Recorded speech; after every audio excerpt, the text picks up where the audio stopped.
Hey guys, it's another stream, and honestly there wasn't that much to talk about. The big exciting thing was the Ceuta raid, or Ceuta raid. As it turns out, most of the, or maybe not most of them, but I think it was something like 1/3 of the migrants actually weren't captured, and there was a whole bunch of alleged children that were taken to mainland Spain. Children. If you guys remember that school photo of it was from Sweden, and it was like a bunch of 12-year-olds, and there was this blonde 12-year-old Swedish girl, and she's beside this guy who's clearly in his like mid-20s or something. He has facial stubble, and he looks like he murdered people. He's like some Afghan or something, and it's because they LARPed as teenagers. I suspect that has happened once again in Spain. But, you know, it's to be honest, one of the things that's been and I know that this is kind of it's starting to get to be a worn topic now, because not everybody's interested in the politics of Europe, and like how the right wing or nationalists are faring in Europe. I mean, there's a lot of you that aren't even European, right? Where it's sort of just a thing that's happening to another people and whatever. So, I'm trying to segue into something a little more broad than just focusing on Europe. But just over the past week, I've gotten nothing but these, and it must be because of how I created a new account, and I must be juicing the algorithm in a certain way, because I've just been getting one story after another, and it's these coal posts of, well, the posts themselves are not coal posts, but there are these posts of these migrants in Europe that are murdering or assaulting or whatever. They're these women. And then when you look into it, if they don't mention it in the story, if you look into it, they're always in some kind of relationship with this guy beforehand. So it's literally, it's formulaic. It's like you see a story of, like, here, I'll pull this up, actually. Hold on. Let me see here.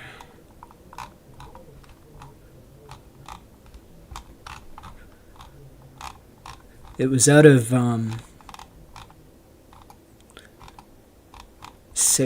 here we are. So let's see here.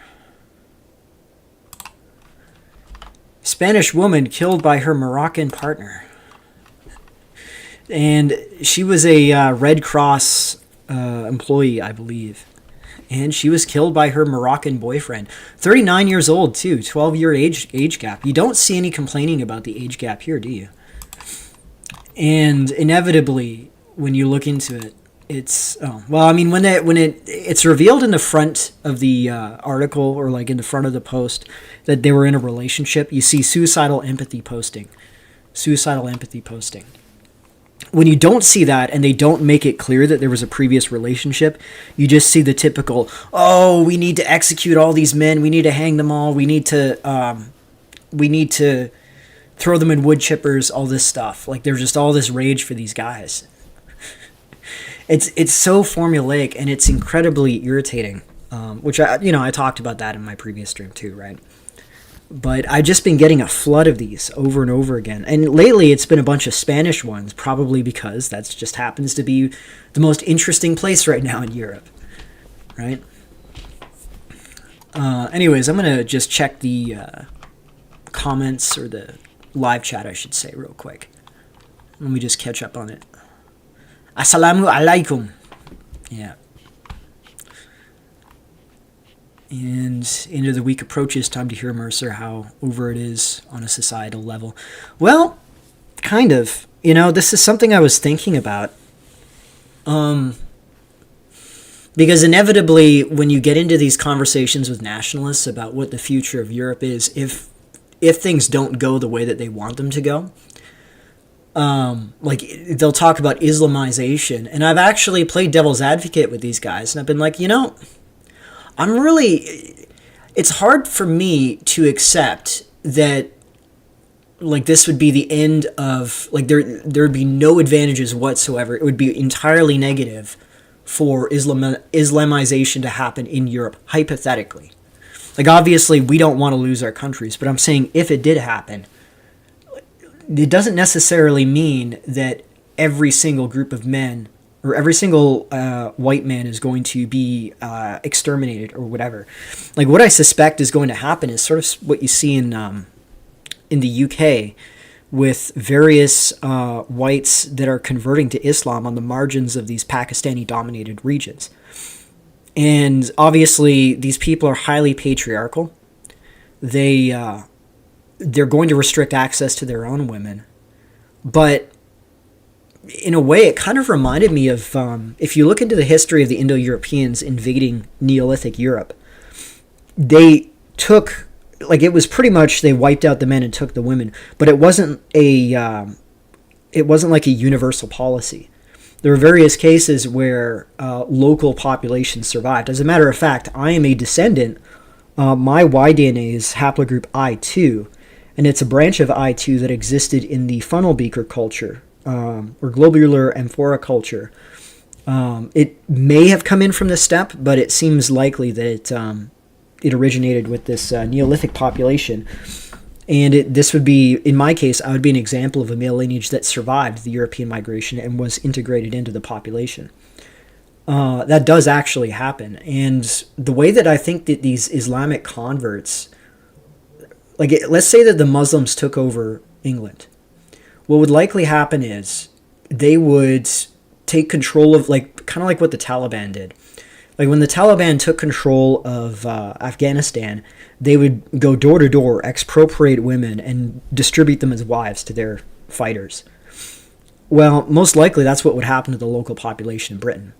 But then, okay, so if you have whites that convert to Islam and are sincere in their conversion and they side with the Muslims in this hypothetical scenario where the Muslims win,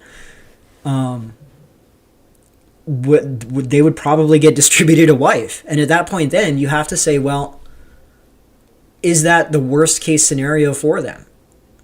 And the only reason why I'm entertaining this, I'm not saying that I want this in any way, of course. I don't even think that will happen. I think that Islam is probably going to go into a severe crisis long before the demographics would play out that way. So I don't think that's actually going to happen. But just in a hypothetical, I've had this argument with feminists. The reason why I'm bringing this up is this is an argument with feminists, white feminists that I've had, where I've gone tit for tat on the consequences of mass immigration. And they would say, well, if the immigrants win and you lose, we're going to be safe because they're just going to take us as basically as slaves and they're going to kill you off. And I was like, that's not necessarily what happens. It's not impossible, but if you look at the history of Muslim conquest, that's not typically what would happen. They would convert the population, and yes, they would take the local women basically as property, but it's not like they would exclusively take the property, and then for converts, they would deny them access. The point being is that these women are... there's in no way that they would come out advantageous from this, even in comparison to white men. There's no way they would have an advantage in a demographic displacement. And then inevitably, once we get down that rabbit hole, because I would bring up stuff like this, I would bring up the consequences of Islamic conquest in history, and how, ironically, the emergence of a brutal Islamic patriarchy would be more beneficial than the current system that we have now, which is this cocked empire. They would, as I said, that's what they would revert to. They would be like, well, they're just going to kill you all. And then on the other hand, I would tell nationalists, they seethe when they'll see a Muslim convert in the UK, and they'll find ways to make fun of him or whatever. But I'm like, well, what exactly is being offered here as a counterbalance? Do you have any, do you have a nice trad wife to offer this guy for him to support your side? And the answer is, of course, no. They have nothing that they can offer, And again, that doesn't mean that there's going to be a bunch of men actively siding with this other side to take down Europe or whatever. I don't think, as I said, I don't think that's going to happen. I think Islam is probably going to dissolve before or face a severe crisis before that ever becomes a possibility. But the point is, there's no way, there's nothing that you can offer these guys that would make them want to actively participate in the liberation of Europe, so to speak. And I was comparing, and it's funny because I also had another argument with a feminist from North Africa, interestingly enough. Because I was trying to explain to her, look, the priority for your women, because you're much more integrated in your feminist networks with, say, white feminists than we are with guys of other backgrounds that are nationalists, just by definition, right? Obviously, a Moroccan nationalist is not going to be in the same community as a French nationalist, but a Moroccan feminist is very likely to be in the same community as a French feminist. And I told her, like your priority right now, these Middle Eastern feminists, like, the ones that the memes were made about with Uncle Bashir, like the where they just seethe about ridiculous nonsense. It was like, your priority really should be to target these white feminists and say, look, you need to figure out how to come to some sort of arrangements with your men. Because if we lose Europe due to demographic displacement of white men in these countries, because that's really what it comes down to. It's not even about liberals controlling things or leftists controlling things, whatever. It comes down to the demographic displacement of men in the enforcement branch of the society. So this would mean that once non-European men start to demographically outnumber European men in law enforcement, in the military, in all of these arms of the state that are involved with policing borders and enforcing laws, you're going to see a reversion to their natural cultural tendencies, because feminism is completely inorganic to them. It's a foreign imposition onto them, and that's how they see it. Whereas with Europeans, even though a lot of white men are very frustrated and angry and bitter about feminism, including myself, it is still an organic part of European civilization. It developed out of Europe naturally. So we can't just deny it as a foreign imposition and reject it as such. I'm like, your priority, if you're serious about being a feminist, should be going after these women and saying, look, you've got to figure out some modus vivendi with these guys. Not necessarily we need white Sharia or whatever, right? But just some kind of agreement for a status quo where you support their side so that Europe doesn't get lost, and then the rest of us in the entire world, all the rest of these countries that are currently experiencing feminism due to Europeans projecting it onto them and enforcing it onto them culturally, politically, all of these countries will immediately revert back to their natural cultural tendencies when the Europeans cannot impose it on them anymore. And it's like you try and explain this to them and they just don't get it. It's funny. But I guess, I think one of the reasons for this is women can't think politically. And by politically, I mean, they can't think in a existential way, like in group existential conflict. They just don't perceive of that in their minds. They can't, and as a result, they just, like, their understanding of things, when you try and explain it to them, it just doesn't click. I'm like, you realize these men are not, because this woman was like, oh, well, we're just going to support exporting or adopting the European model in our countries. And I'm like, how are you going to do that? Who is going to enforce these norms, these Eurocentric norms on Moroccan society? It's not going to be Moroccan men, right? It's the Moroccan state's priority is going to be keeping its own men tolerably accepting their current situation. And if you create a situation where women are privileged over men and women can act the way that they do in Europe, they can act that way in Morocco and alienate and humiliate their own men, that's not going to be a stable equilibrium. They're not going to accept that. And because these states are not in a position that the European states are, where they can tolerate a lot of this dysfunction, and they can tolerate alienating their own men to a large degree just due to the wealth and the technological sophistication and the infrastructure development of their societies, a country like Morocco can't tolerate that, or a country like Algeria cannot tolerate that. And they will prioritize their men, like all democracies inevitably will become male-centric, just out of necessity, out of survival. Anyways, I'm going to read a few more of these chats here. How's everyone coping? Hey, Medican, I think we're coping pretty well. Actually, not so well. I gotta say, like, getting all of these stories from these women that were in relationships with these guys and then getting murdered, it is demoralizing, because it's like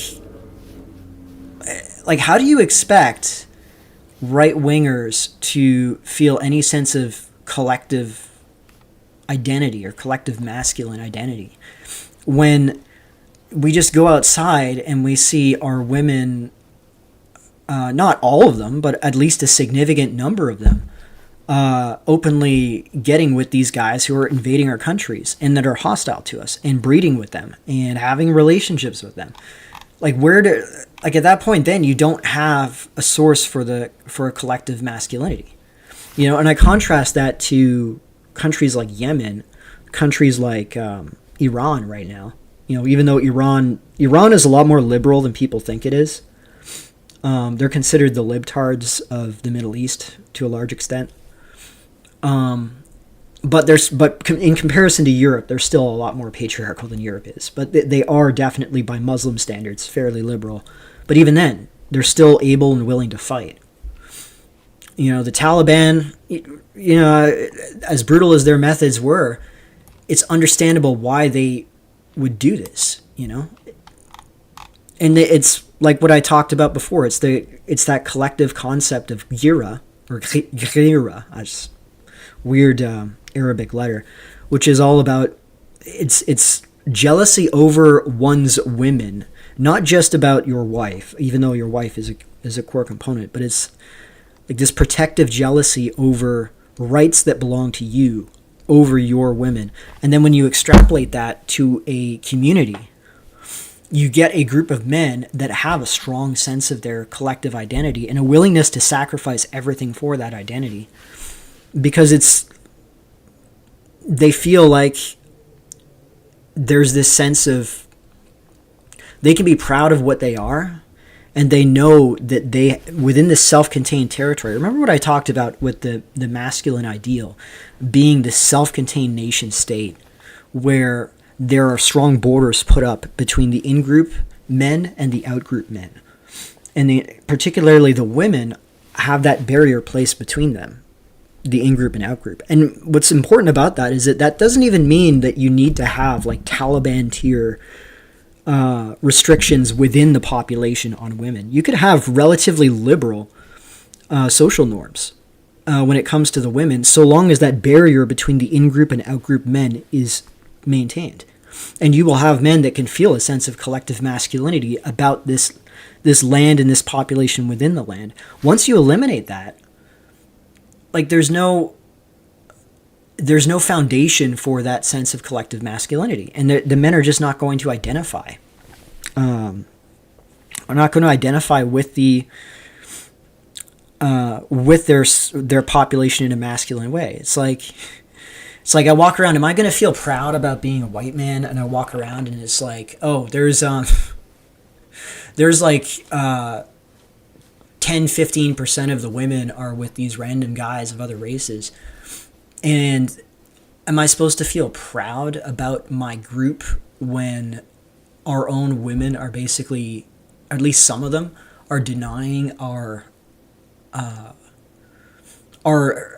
taking our ability to perpetuate ourselves through them and giving it to another group of their own choice? Like it is fundamentally emasculating on some level. And I think what happens in these cultures that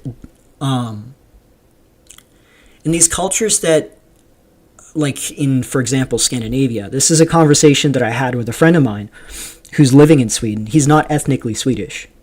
He's living in Sweden though, and he's observing the Swedes from the outside looking in. And that concept that I described, that collective masculinity, the feeling of jealousy over seeing our women with their men, that concept, it doesn't even exist in the minds of these Swedish men. Like, it doesn't exist at all.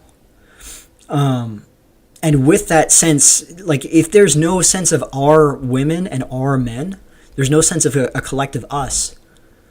All that exists is these individual desires and material pleasures that you want to fulfill, and that's all that matters to these people, So when they see a story about, like, a Swedish woman getting murdered by her ex-boyfriend from Afghanistan, who was furious because she broke up with him, and he considered that an offense to his personal honor, he doesn't see that intergroup dynamic between his woman defecting to this other group of men and then getting murdered. He sees it purely as a a matter of consent and withdrawing consent.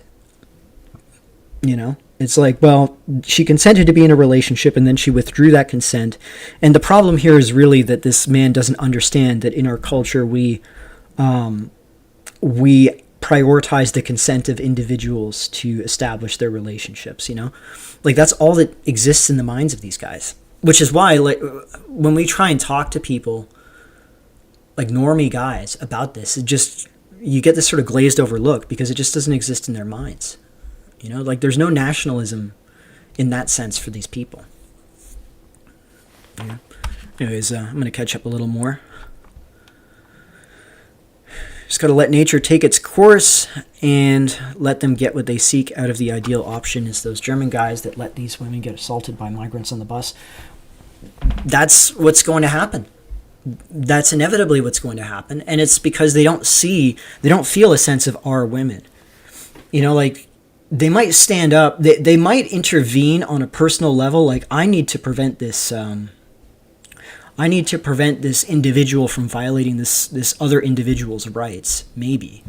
But for the most part, people are just going to mind their own business, or maybe call the authorities or something, right?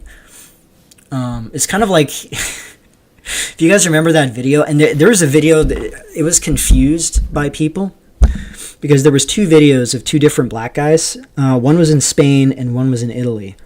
And I think the one in Spain, the guy was just masturbating. And he was he was at a beach or something, and he was just standing around masturbating. And people were just sort of looking at him, just kind of like, what, without intervening or doing anything, right? And again, would be one of those cases where they don't feel like this is a collective violation. Like, if this African guy had done this in Algeria, let's say, or Turkey, he would probably have not made it out alive, right? But when it happens here, everybody's just an individual. They don't have that sense of collective we, you know? And by the way, Turkey is an interesting test case because as we speak now, Turkey is going through this process of liberalization. I've been getting several of these posts from the Turkish, I guess, manosphere / right-wingosphere, and they're seething about Turkish women the same way that you see Europeans seething about European women. Or like, they'll talk about individual Turkish women. And what's interesting about that is that you'll have Turkish women in the comments and they'll say, look, you're making us out like we're European women. We don't act like that. I mean, this is unfair. Like, they're actually saying like these European women are far worse. I don't know, like, you're just criticizing us unfairly. Like, that's the current discourse on the Turkish side of things. So they're a little bit behind us, but they're progressing in our direction. For obvious reasons, right? Like, I think when Erdogan dies, or is replaced or whatever, like when a secular leader comes into power in Turkey, I think you're going to see this accelerate. I think they're sort of holding it in place right now because of Erdogan, but it's just a matter of time. More like suicidal female emancipation. Yeah, I mean, it's suicidal for us as a group. It's suicidal for us, absolutely. For the women, I don't know. I mean, I guess it's suicidal in the long term, but they don't really think long term. Like, they think more like business leaders think about immigration, where you have a guy who owns a meat packing plant or something in Minnesota, and he wants to bring in hundreds of Haitians into a town of like 2,000 people because he wants them working in his meatpacking plant. And you could explain to him, like, you do this, it's going to permanently alter the demographics of this town, and it will look nothing like what it was. It will be permanently changed. And he's just like, well, obviously he's not going to say, it's not my problem, I only care about making money. He's going to come up with excuses about it, like, oh, well, this is racist. These are hardworking. They're harder working than the people in this town. Like, they'll come up with stuff. But the bottom line is they're pursuing their short-term interests. And there's no sense of the long term. You know, and it's sort of similar with a lot of these women. It's, again, I'm not somebody who believes, because the main arguments that you'll hear is that, and I was making posts about this, is you'll hear that women are just either brainwashed by the Jews into doing all this, and that it's all the Jewish ex machina, as I've talked about, or alternatively, you will hear them talk about how this is like some kind of shit test. and that this is just women trying to force white men into fighting the invaders, and then if the white men lose or refuse to fight, then the women will side with the invaders because they want to be dominated or something like that. I do not believe in either of these, even though I don't think that there's no way that there's anything to them. Like, there could be a certain element of that. I do definitely think that for especially the Middle Eastern migrants, their lack of respect for women, ironically, because they have such a low opinion of white women, like they view white women basically as prostitutes. Because of that, they don't care how white women react to them. So they will be as aggressive and showy and pushy in their approaches towards white women, because if the white women say, "Ooh, I'm creeped out" or whatever, they don't care, because they view these women as basically worthless. But that translates into a sort of machismo, you know? And I do think that can help a lot. But other than that, I just think it comes down to political interest. They're just thinking these men are bad, but a nationalist government would be worse for women. Like, that's how they're thinking about it. It'll be worse for women. Our quality of life will decrease in these tangible ways. Like, we will be deprioritized in the economy. We will have our dating options and our sexual freedoms as well. Because, again, a nationalist party inevitably would start to introduce more traditionalist sexual norms. That would reduce our sexual freedom, and it would also reduce our access to outgroup men. And again, this is another thing that, I'm going to mention the T word, but I'm not going to get caught up in it, but I will mention one thing I forgot to say on my last stream with Tails was, because he was pointing out how these migrants are less desirable to the local women than local men. And that may be true. But they're still adding competition for women to the pool, which decreases the standards of all the men, because there's a larger pool of men competing now for fewer women. And on top of that, there are still outliers, like that guy who murdered the let me actually see if I can find this guy who murdered the let's see here.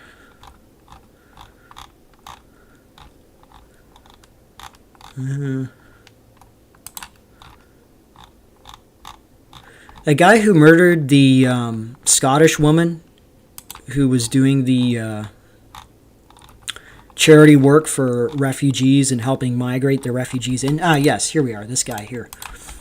Look, the average Afghan might be unattractive and undesirable, okay?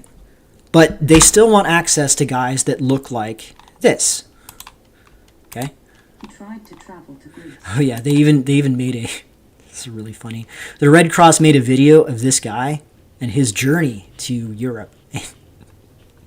Somebody was saying they need to download the video and then use AI to create a finishing part of the video where he murders the aid worker. But this guy is, first of all, he's married to an attractive white woman with blue eyes, right? So that's one thing. But another thing, look, this guy is not your typical ugly ethnic, okay? This guy is handsome, okay? And he's probably very masculine in his, he's willing to murder somebody, so he's definitely low in hip, right? They don't want, obviously, white women don't want men who are going to murder them, but they want men who look like this. They don't want to be denied access to men who look like this, okay? In a nationalist government that puts restrictions on immigration, they would be restricting access to these guys as well.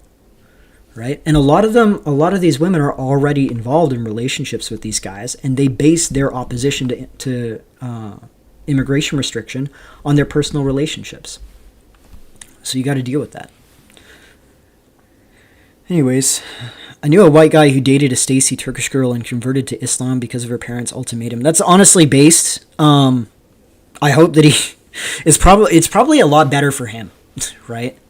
Than her becoming a libtard and, the consequences of that following. I will say, here I'm going to out myself as a fake cell now. I did have an opportunity once in the past to pursue a girl from the United Arab Emirates, like an actual citizen. This was like way back. We're talking over 10 years ago, like 12 years ago now. So I was a teenager at the time. And I was a teenager to my early 20s.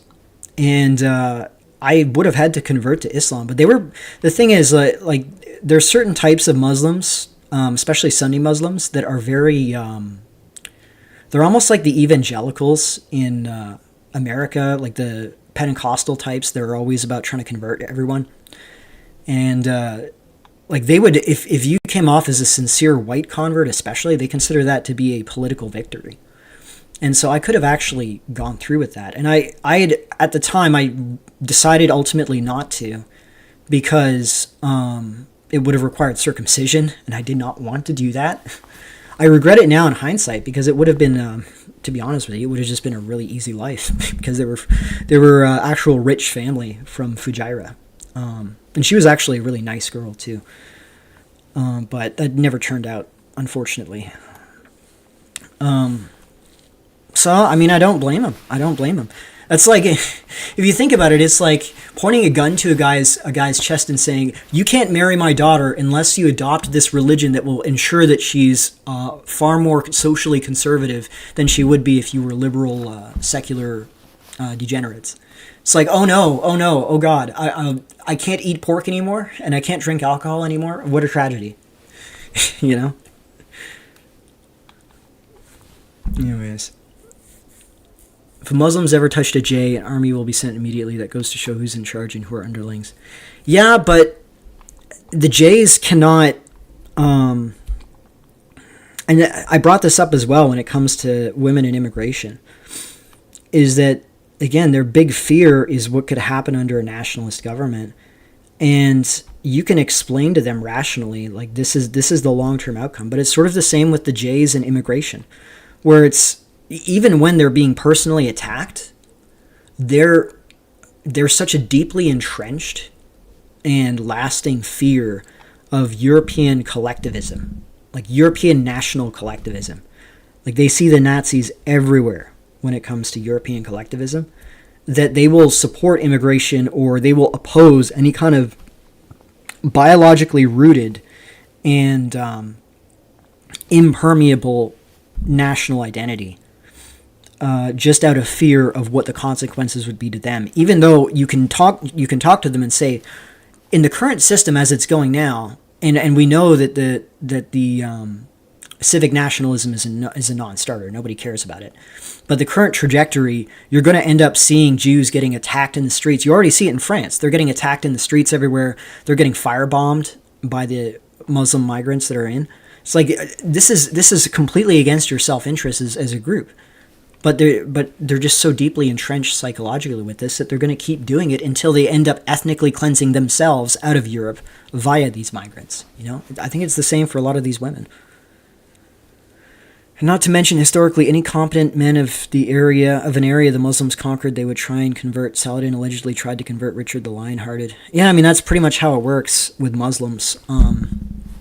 It's not, they were not Care Bears by any stretch. Like, obviously, what would happen in Europe is, because slavery was such a deeply entrenched part of Muslim societies, any European country that would be taken over by Muslims, there would be a massive number of Europeans enslaved, including European women, right? So it would not be an ideal outcome by any stretch for Europeans, okay? But at the same time, there wasn't a barrier to conversion and to assimilation. Like, the reason why, and this is something that a lot of people, when they first get into archaeogenetics, they get confused about, because they see an affinity between North Africans and Spanish and Portuguese, and they think it's because North African ancestry is highly prevalent in Spain and Portugal. That's not actually the case. North African ancestry in Spain and Portugal peaks at around 5-6% in some areas, and is under 3% in most areas. It's actually a very small percentage. The reason why there is a genetic affinity between Spain and Portugal and, for example, Morocco and Algeria and Tunisia is because there were a lot of converts from Iberia, like ethnically Iberian converts, and also slaves, that when the Christians reconquered the lands and eventually expelled they call them the Mauricios, when they expelled them, they went to North Africa, and a lot of them were either mixed or they were even fully European, and they assimilated into the North African population and pulled them genetically closer to Spanish and Portuguese. And so there's actually there's more European ancestry in North Africa than there's North African ancestry in Europe. But again, at the same time, it was a slavery-dominated society, and also a polygamous society. It would not be ideal by any stretch to be controlled by them. But actually, something else that's interesting about that, and this is another thing I sort of hinted at it when I was talking about how feminism is organic in Europe, whereas it's a foreign imposition in North Africa, the Middle East. I read a book by Ricardo Duchesne called Faustian Man in a Multicultural Age. And actually, I've shilled Ricardo Duchesne several times. He's probably the most important intellectual when it comes to anything European related. Far more important than like genetic fundamentalist types that are just focused on DNA. Because he actually goes into the cultural history of Europe, and he defends European history in terms of its actual history, not just as in like there's IQ differences or other bullshit like that. Anyways, you can actually follow his trajectory as he becomes more and more of a racial ideologue. And actually, I kind of preferred his earlier stuff to his later stuff as a result, because now he's becoming more and more fixated on the race aspect, which I think has been done to death by everybody else. But anyways, the point is, I read a book called Faustian Man in a Multicultural Age. And this is where he's talking more about like the biological foundations of the cultural of the cultures of Europe versus the Middle East. And he talks about how in the Greek period through to the Roman period, North Africa was, and especially Egypt, which was like the most important part of North Africa. That was the most advanced civilization in North Africa. They had a Greco-Roman culture and Christian culture imposed heavily on them for, I think it was almost 1,000 years before the Muslims invaded. And I think it was like 400 BC to 600 AD. So it's about 1,000 years. They had 1,000 years of Greco-Roman culture imposed on them. And yet when the Muslims conquered them, within a very short period of time, they rapidly were able to assimilate large segments of the population. Conversion took time, and in the early Islamic period, the Umayyad Caliphate, it was actually very Arab-centric. That was actually one of the reasons it collapsed and was overthrown by the Abbasids, is because the Umayyads actually strongly resisted conversion because they wanted to keep the non-Arab population as dhimmis, Christians and Jews, in order to extract more taxes out of them. They did not want them becoming Muslims because that would lower the tax burden on them. They wanted more taxes. And they also were very ethnocentric. They were very Arab-centric. And this eventually led to their overthrow. I won't get into the deep history of it. But even then, if you look at the history of the Muslims, within a few hundred years, they were able to rapidly convert large segments of the population. It's almost like they naturally fell into a much more familiar Afro-Asiatic way of existing, or cultural norms, cultural forms. Because the ancient Egyptians were an Afro-Asiatic people, Semitic languages are Afro-Asiatic, right? So I think that it was much more natural for them to convert to, and just revert really to that style of governance and culture than the artificially imposed European culture that was imposed on them. Contrast that to Spain, okay, in Iberia, Al-Andalus. There were converts to Islam in Spain, but there was still, the majority of the population not only remained indigenous Spaniards and Christians, but as soon as the Spanish reconquered those territories, and it was a 700-year reconquest, they very rapidly reverted back to European norms. Like the modern day, like the Spanish and Portuguese, Orientalists used to make a lot of claims about the Spanish and Portuguese being strongly influenced by the Moors. But if you actually look at the history, that's not the case. Like the Spanish and Portuguese are very much Western European. And they reverted rapidly back to that. And there's probably a biological element to it. Like there's probably innate predispositions. Anyways, this is a very long ramble, but this brings it up to, again, I was talking to these feminists, and I was like, the culture that your people naturally create is inherently hostile to the liberties and the freedoms that you want to have as feminists. They only exist in our culture indigenously, and they exist in some forms in your culture because we've imposed them on you. It's insane for you to, if you understand that, you don't even have to be like a white supremacist or whatever, but if you at least understand that, it's insane to not like bring this up and consider this an extremely important issue. Like, what happens if Europe ends up imploding into something chaotic, or it gets taken over by people with very, very different values to the original European people, in a large part thanks to the feminists siding against their own men. But you can't really get any progress with them, because it's like the Uncle Bashir meme, where they just seethe about useless nonsense. Like, we need to have artificial wombs, and women need to create all-female separatist colonies, and all this other nonsense that they got from the far corners of the radfem sphere. They're just completely useless. As I'm going to catch up on a few more of my chats here. Hard to say. I'm not sure if what happened in Dearborn, Michigan is going to be replicated, at least in the U.S. The EU is a different story. Well, it is interesting that I think a Muslim guy, I don't know if it was in Michigan, I didn't look too deeply in it, or if it was in one of these states. There was a Muslim guy that actually won the Democratic nomination over another guy, and it was entirely due to the highly active participation of Arabs in those districts. That, like, the Arabs actually swung the vote, even though they're a relatively small percentage. And this Muslim DSA guy, Democratic Socialist guy, who's a Muslim, obviously he's not really a Democratic Socialist, he's a Muslim who's using the Democratic Socialists as a vehicle, actually managed to take the nomination, is my understanding.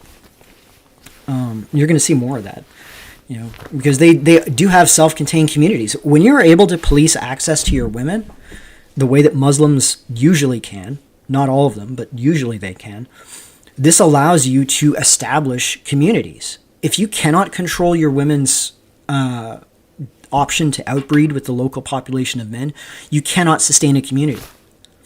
It's kind of like how the Chinese, for example, the Chinese are very much, and other East Asians, like Chinese, Japanese, Koreans, they're very much like us, like Westerners, in how they have a lack of ability to police their women's decisions. If you were to cut off the ability to import women from their home countries, if you were to eliminate that as an option, the Chinese, Japanese, and Korean populations would just dissolve. They would dissolve into the mainstream American population pretty much overnight. They wouldn't be able to survive as an independent group. Whereas if you did the same thing with these Middle Eastern populations, they would have nowhere near the same problem.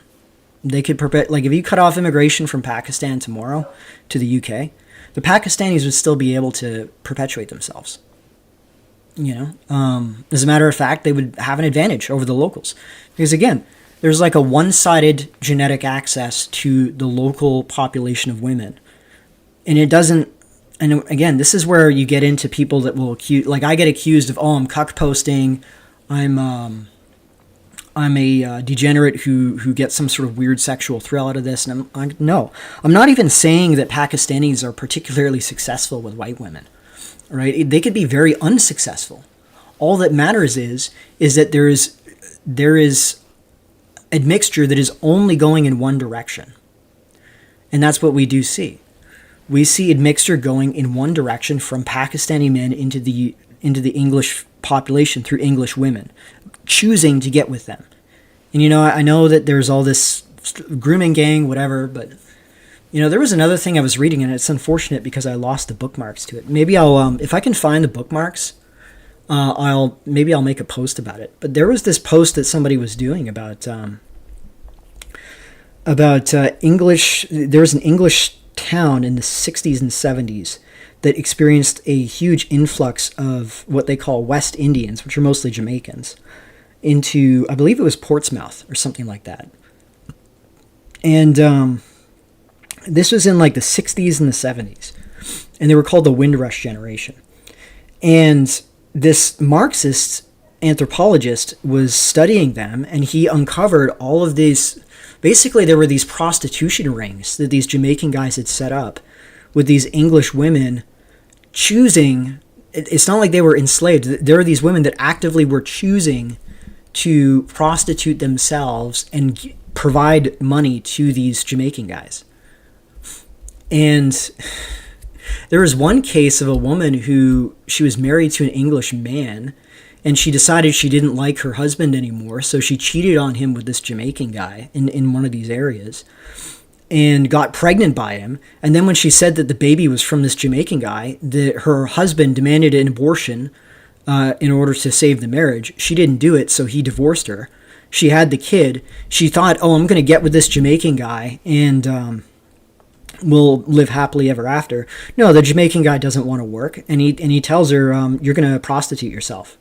She says she doesn't want to do it, and that relationship ends. And then the passage ends with her being wistful about, oh, he just recently built a garden in his new house. Like, she's talking about her ex-husband in a sort of wistful way. Like, I'm like, and it's funny because the original post on this, it was framing it as like an anti-migration, oh, look at these women and how they're being exploited by these immigrant men.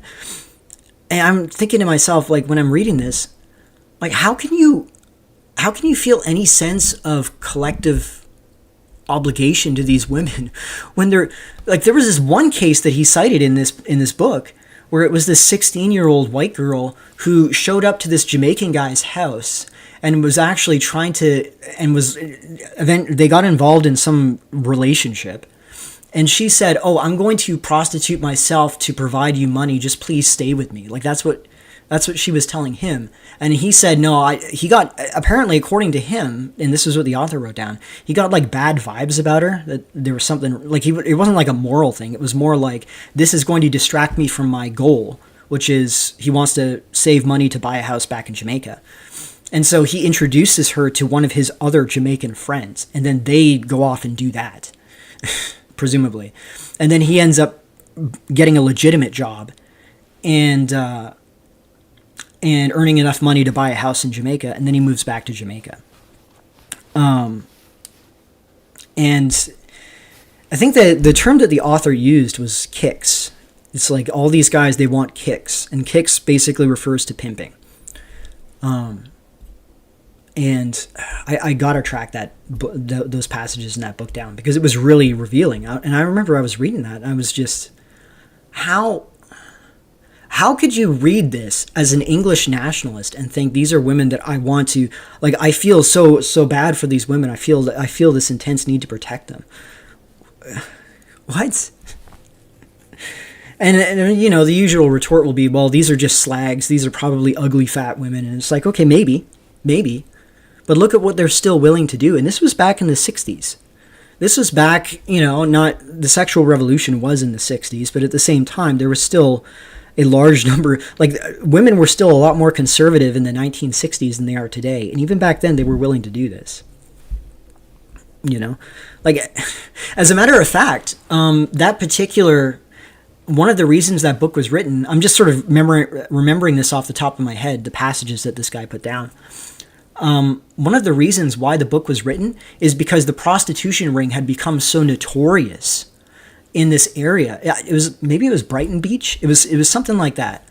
It became so notorious that it provoked a riot by the white English.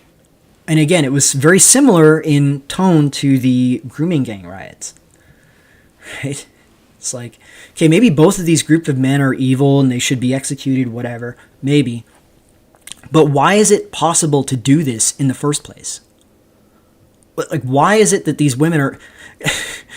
Because, and one of the criticisms that I've seen Muslims make of right-wingers, attacking Islam concerning the grooming gangs is that they would say, look, if these things happened in Pakistan, these guys would have been executed on the spot by their by the relatives of the girls. Like they would have been murdered. Probably their whole families would have been murdered because of how intense the honor culture is in these societies. It's like, well, you introduce a population like that to a population that has no collective honor, that has no sense of protective jealousy over their women. The conclusion that they come to logically is that these are basically public, like it's public property.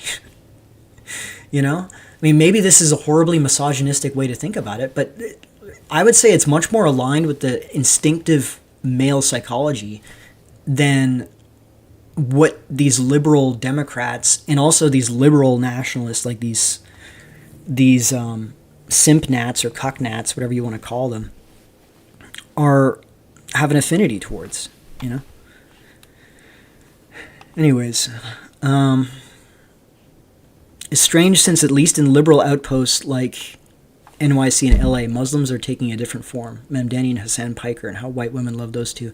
Yeah, I mean, this is the thing, is Islam is not in any way some kind of impervious juggernaut either. Like, I don't think Mamdani is in any way a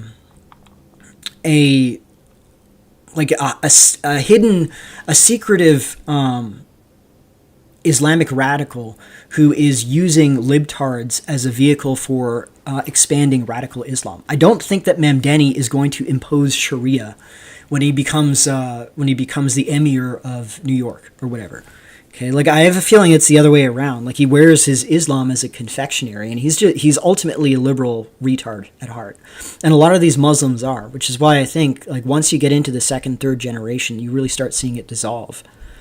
You know, and you see something similar with the French Middle Easterners, where they sort of, like in France, in their ghettos, they degenerate into these like quasi-criminal gang types. There's actually a pretty substantial rate of single motherhood now in these North African and Black African, even though they're Muslim nominally, there's actually a high rate of single motherhood now in these communities because they're basically degenerating into an underclass, like a gypsified underclass.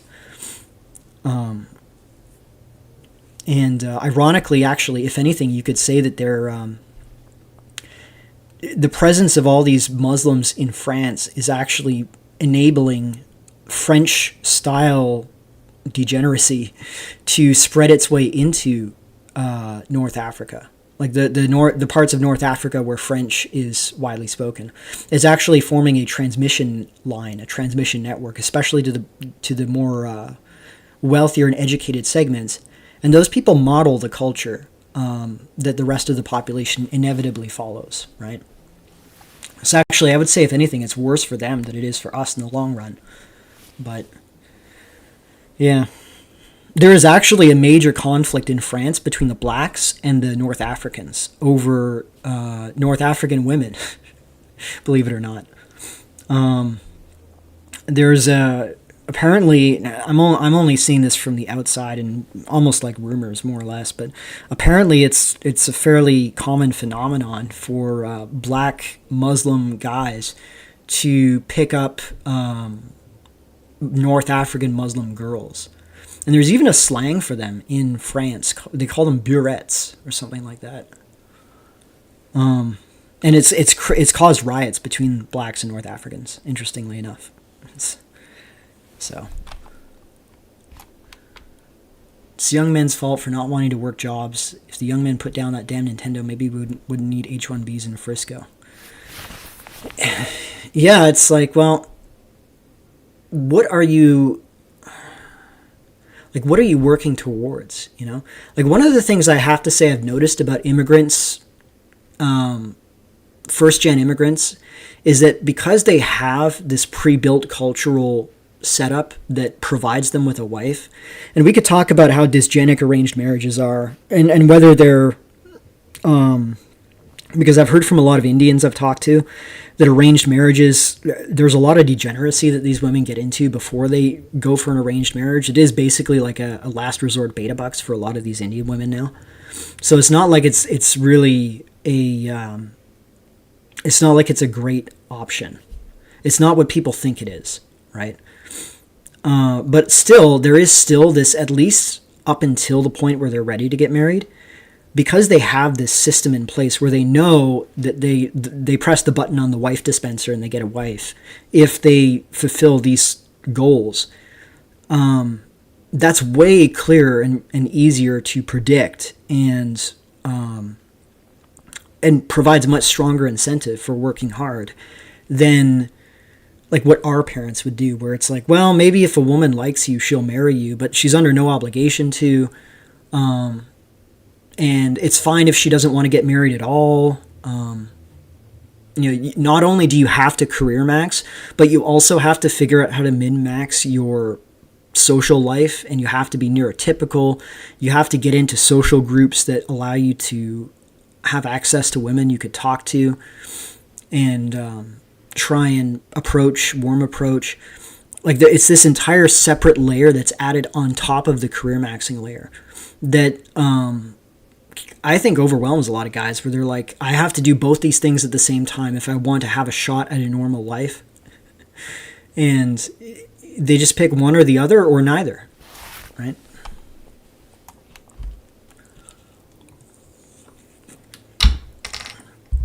To be fair, half of Hispania was retaken within 2 or 3 centuries. It's the southern part of Granada that took a long time to take. That's true. That's true.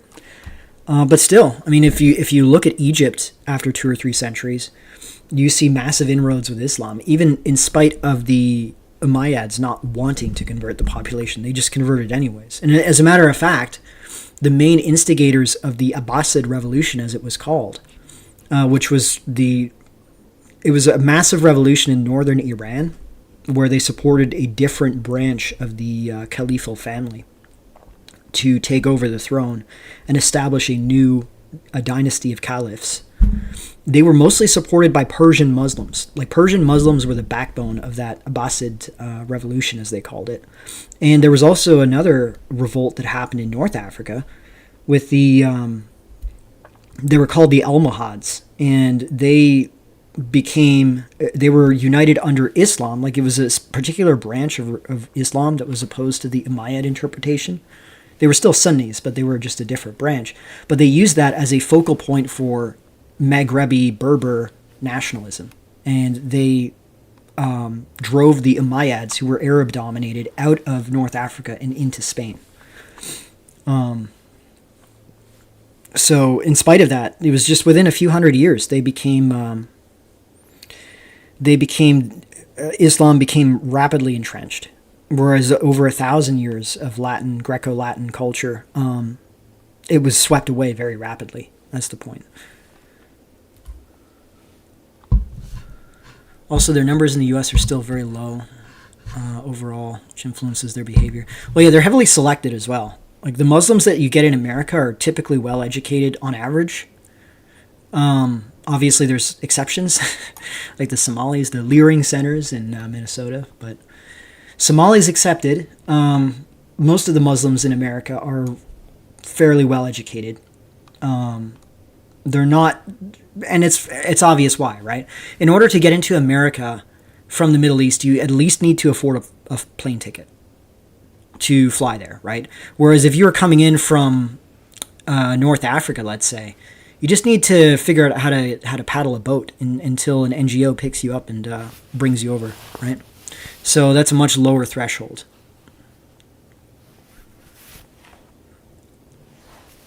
I saw a pale, blonde-haired, blue-eyed Afghani whining about white violence on Zitter last year. Are we talking about a guy or a girl? If it's a guy, I could understand a guy doing that, because that's like a strategic thing. That's a political strategy. You know, like, poor migrants are under threat, and then please, white women, please protect us from these horrible racist white men that want to murder us, like that sort of thing. If it was a woman, then I think that's insane. It's completely ridiculous. Us white men have really dug our own graves. Yeah, kind of. We gave a loaded gun to somebody who we shouldn't have, and they pointed the gun in our heads and blew our heads off. Anyways. British women can sometimes be attractive, but the men are usually hideous. I don't know, maybe. I would say, because we're mostly English up here, genetically. And if you were to eliminate the fat problem, like the obesity issue, I would say the average woman is actually pretty decent looking. And I would even say the man as well. But this might be because of selection effects. You know, like, these are mostly settler descendants from the 19th century and earlier. And that's going to have a selection effect, especially pre-electricity, pre-refrigeration. It's going to eliminate people with weak constitutions that are not capable of making the journey and sustaining themselves as colonists, right? I think the same is also true for French Canadians. I'm pretty sure I read somewhere French Canadians are physiologically a lot healthier than French in France, like in terms of resistance to disease and physical constitution.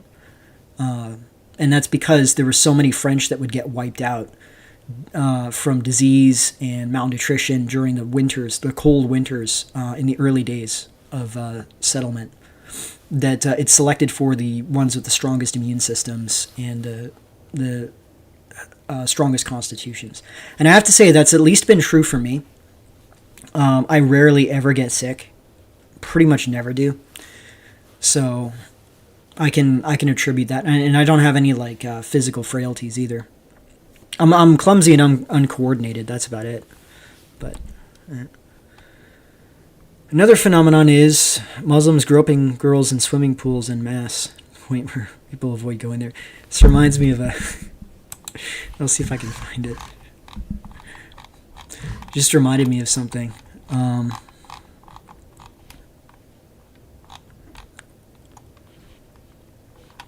Let's see here.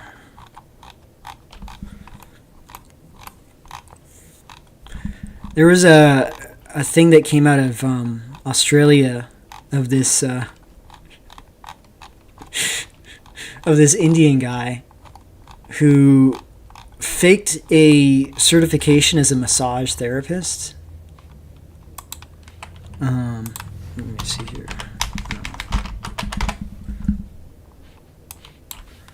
Maybe I try and find it here.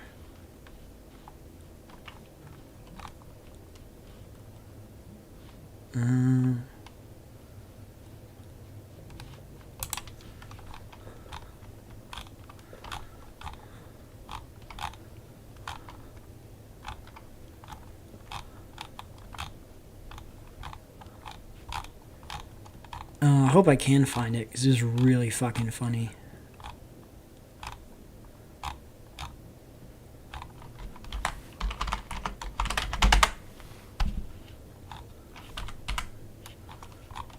You know what, I'm just going to look it up on... just going to look up on X. Indian, Australia, massage therapist.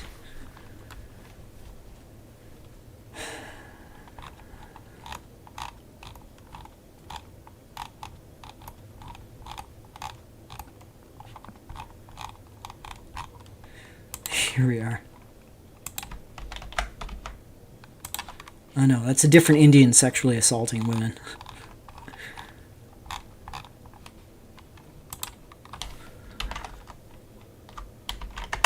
It is the funniest thing. It's like, here we are. So, an Indian origin massage therapist has been sentenced to 13 years and 10 months in prison in Australia after pleading guilty to sexually abusing 61 women at a massage parlor in Adelaide. According to the court proceedings, Sumit Satish Rastogi admitted to 97 offenses, including aggravated indecent assault and indecent filming. And yeah, they deliberately prevented him from getting deported. You know, what a surprise. But what was funny about this, if you actually look into the story, and this has become a thing for me to do these days, is there are multiple cases, like okay, so what he would do is, first of all, he recorded all of his massages that he gave, and his massage certification was fake, by the way. He faked it to get into Australia. And then he would give all these women massages, and he would be recording himself, and he would like grope them and touch them inappropriately. But the only time that this thing, like, there was a huge avalanche of claims against him after several months of doing this. There was one woman who made a police report, and then suddenly all these other cases came in. And then when you actually look into the cases, it's like there were several of these women who went back multiple times after he groped them to get groped again. There was one woman that alleged she was groomed by him. And I'm thinking, like, is this like, if you're a G, is this how you ascend? Just become a massage therapist and try and inappropriate max these women? I don't know if I wouldn't claim that there were women that were actively trying to get in on this, and they reported this as an assault when the story broke to avoid scrutiny from other people that knew that they were going to see this guy regularly. I think that's possible. I wouldn't claim that to be the case, but it does kind of give you an idea of how submissive these women will be when these things happen to them, by a man. And it's a really profound psychological difference between women and men that really warrants scrutiny. And it also reminds me of that video of the that black guy who was like physically assaulting women and punching them. Like he was clearly schizophrenic, and there was a report that came out afterwards that he was schizophrenic.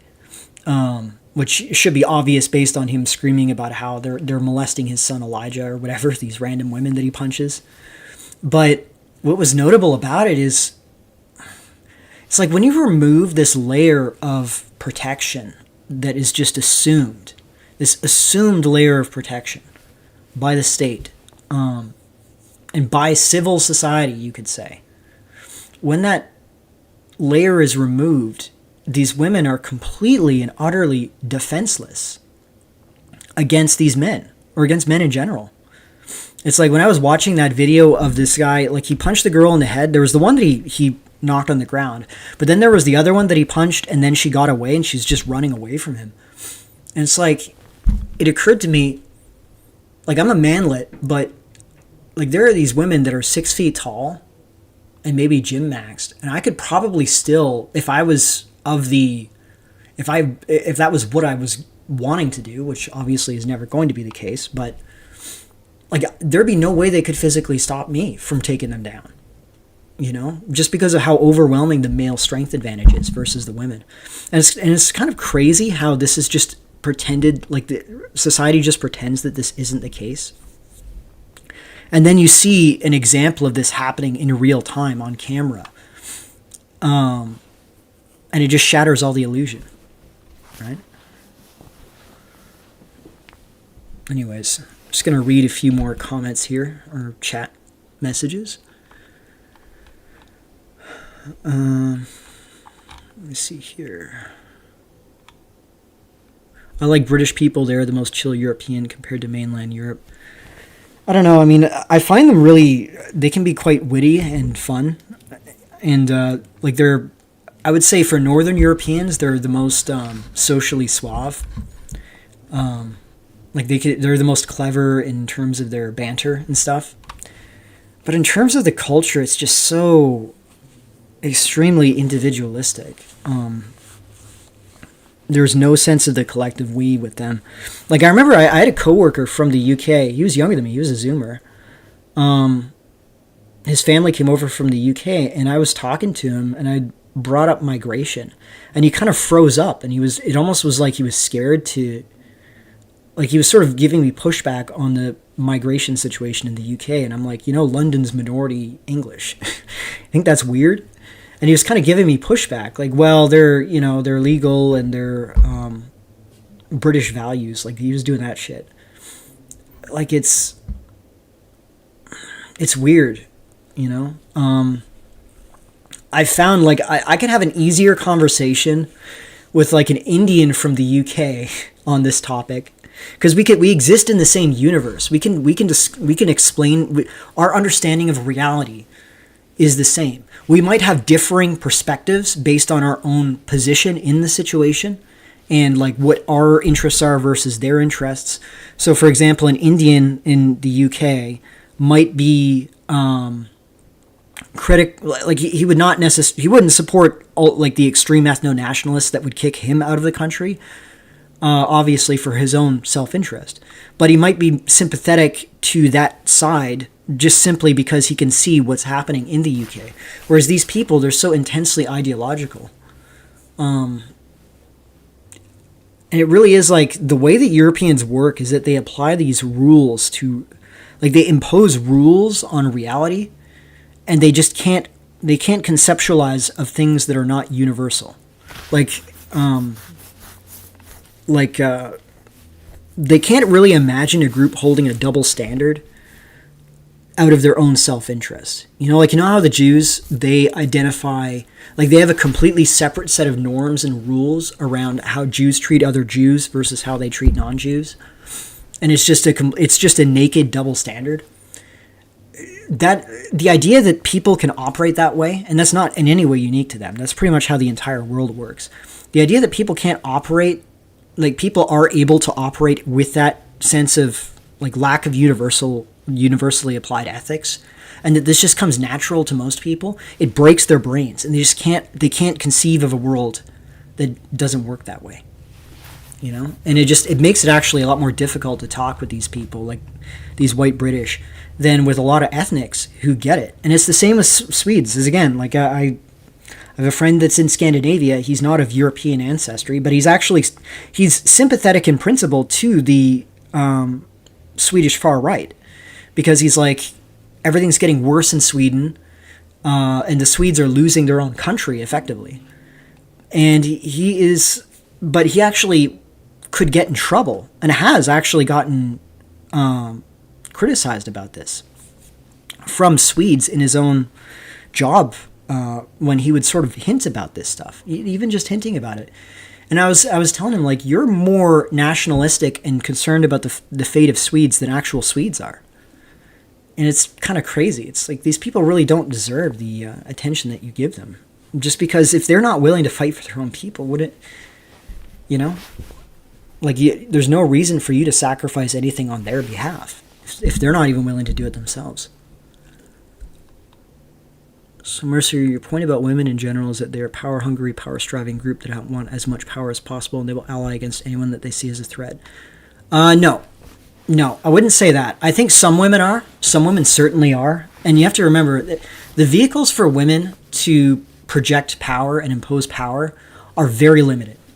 One of the reasons why women are really attracted to stories that involve a woman seducing powerful men, and for example having powerful men fight over them. If you guys remember, what was that book called? Twilight. It was pretty much the plot of Twilight. There was the vampire versus the werewolf, and they were fighting over the protagonist female. That's because women, their ability to actually project power is pretty much non-existent, but they can do it through proxy, through men that they have influence over. And so I think a lot of women, they do feel powerful when they, for example, that Norwegian woman who got with the Afghan migrant, I suspect, I don't know anything personally about her, so maybe I'm wrong, but I highly suspect that one of the things that really motivated her, and that was satisfying to her, is knowing that just by being with this guy, she was inflicting an offense against the right-wing nationalists in her own country. Because she's an attractive woman, an attractive Norwegian woman with this brown invader man, basically, an invader to the country.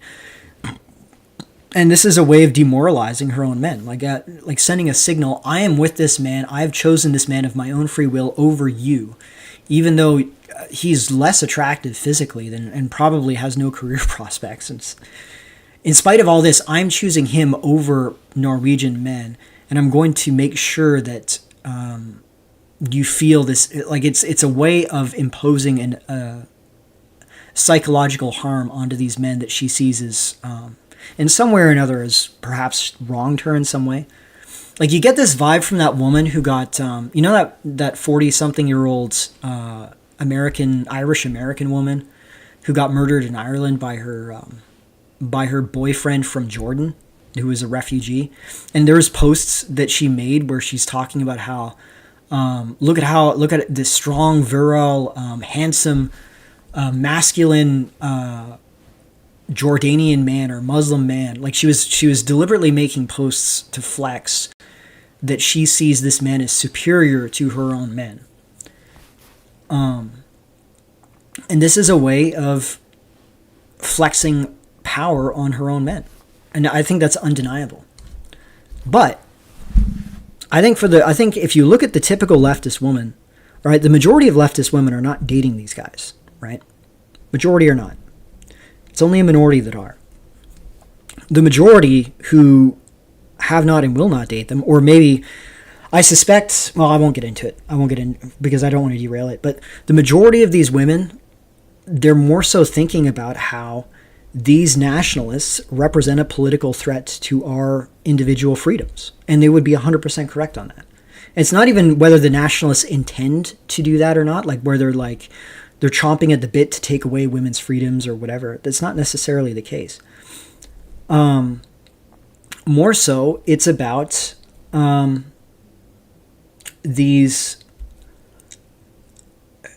nationalist party coming to power, by definition, is going to prioritize the interests of the non-elite men of the nation, right? And they're going to impose restrictions and controls on behavior that these women will find to be encroaching on their personal freedoms. They will lose out economically if DEI is removed, and these make-work positions for women in all these liberal leftist institutions. Like, I think 50. I remember reading something like 50% of Norwegian women work for the government, or something crazy, like a crazy statistic like that. And that, like, the industries like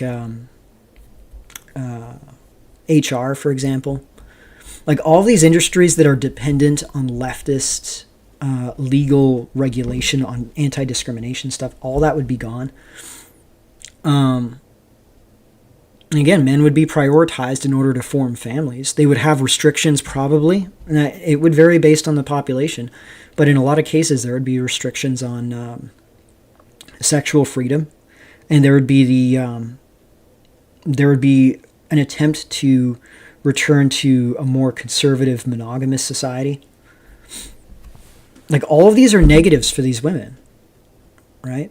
Like, women like that they have access to these high income pathways through left-wing governments and their provisions that they give to women. They like that they have access to, like, whatever tier of man they find attractive. Like, they'll have access to Chadams if they want them. They'll have access to Tyrones if they want them. They have access to Chads if they want them. There's no reason for them to, like, other than the migrants directly harming them and attacking them, there's no reason for them to support the right wing.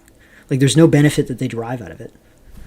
Right? They don't feel a collective sense of threat because nationalism and ethnocentrism like that is a male phenomenon. It's a male evolutionary strategy, right? Is elite overproduction stance related to the high new college grad unemployment? Yeah. Well, it's again, it's like that stream I did about the guy who shot that cop in Montreal. He was obviously a highly intelligent guy. And he's excluded socially and also economically. And you have all these people that are highly intelligent, who have high agency, they're well educated, they have a high IQ, but because of the structural changes in the economy, they're being excluded and sidelined. It's like, well, if you look at the origins of the 19th and 20th century political strife, like the rise of socialism, communism, National Socialism, fascism, that was on the onset of industrialization, eliminating large segments of the workforce from their previous work, whether it was agricultural work or as time went on and mechanization progressed through industrialism, you'd see more and more of these proletarian types that would end up being attracted to communism. The Great Depression hit. That drove a lot of, like for example, one of the biggest radicalization points for the National Socialists in Germany was the German universities, because German students were graduating into an economic abyss. There was like no future for them, regardless of what they took economically. And that, as a result, that became a huge focal point for National Socialism. The question is, how is this going to evolve now? And I think as time goes on, like, as I said, when I look at, like, different countries will be different. European countries, depending on their individual circumstances, may produce different outcomes. But for example, like when I've been digging into the black manosphere versus the white manosphere in America, a pattern consistently emerges where the black manosphere is pretty much mirroring a lot of the same complaints about black women that the white manosphere, or the white, I guess you could say the white nationalist sphere in America, which is de facto manosphere, de facto white incelosphere. Very similar complaints about white women and their loyalty, their behavior, their treatment of their own men versus outgroup men. And you realize that the race conflict in America, especially the black-white race conflict, it's pretty much like a sexual conflict, but they use race as a proxy. So it's like you'll find white women who will, like, there's this one white woman who does TikToks where she just attacks white men nonstop and glorifies black men and also just other outgroup men in general. And then there was another case, and you know, you'd think that maybe that's just unique, like white women are uniquely like evil, I guess you could say, like you could think that. But then when you dig into the other side, there are a substantial number of black women that do the exact same thing towards black men, and they'll either side with white men or some other group of men. And there's other cases where, like, I found one example of white guys who were with black women, and they were in like a group call or whatever, and they were saying white men need to go around strapped and armed to shoot black men because they always want to attack us when they see us in public. Like posts like this. I'm like, if you reverse the sexes, like you could see a libtard white woman and a black guy making the exact same claims. Like if we're talking like leftist libtards. Like it's just the exact same issue in reverse. And you realize that these women are basically using the men of the other group as a proxy to attack each other. You know? And so as a result, I really do wonder, like, I don't think that the racial nationalism stuff, that doesn't mean that you're going to see everyone become anti-racist. But I think the gender war and the economic issue in combination, and they're both deeply entwined, right? Because of how women are so deeply embedded into the DEI system.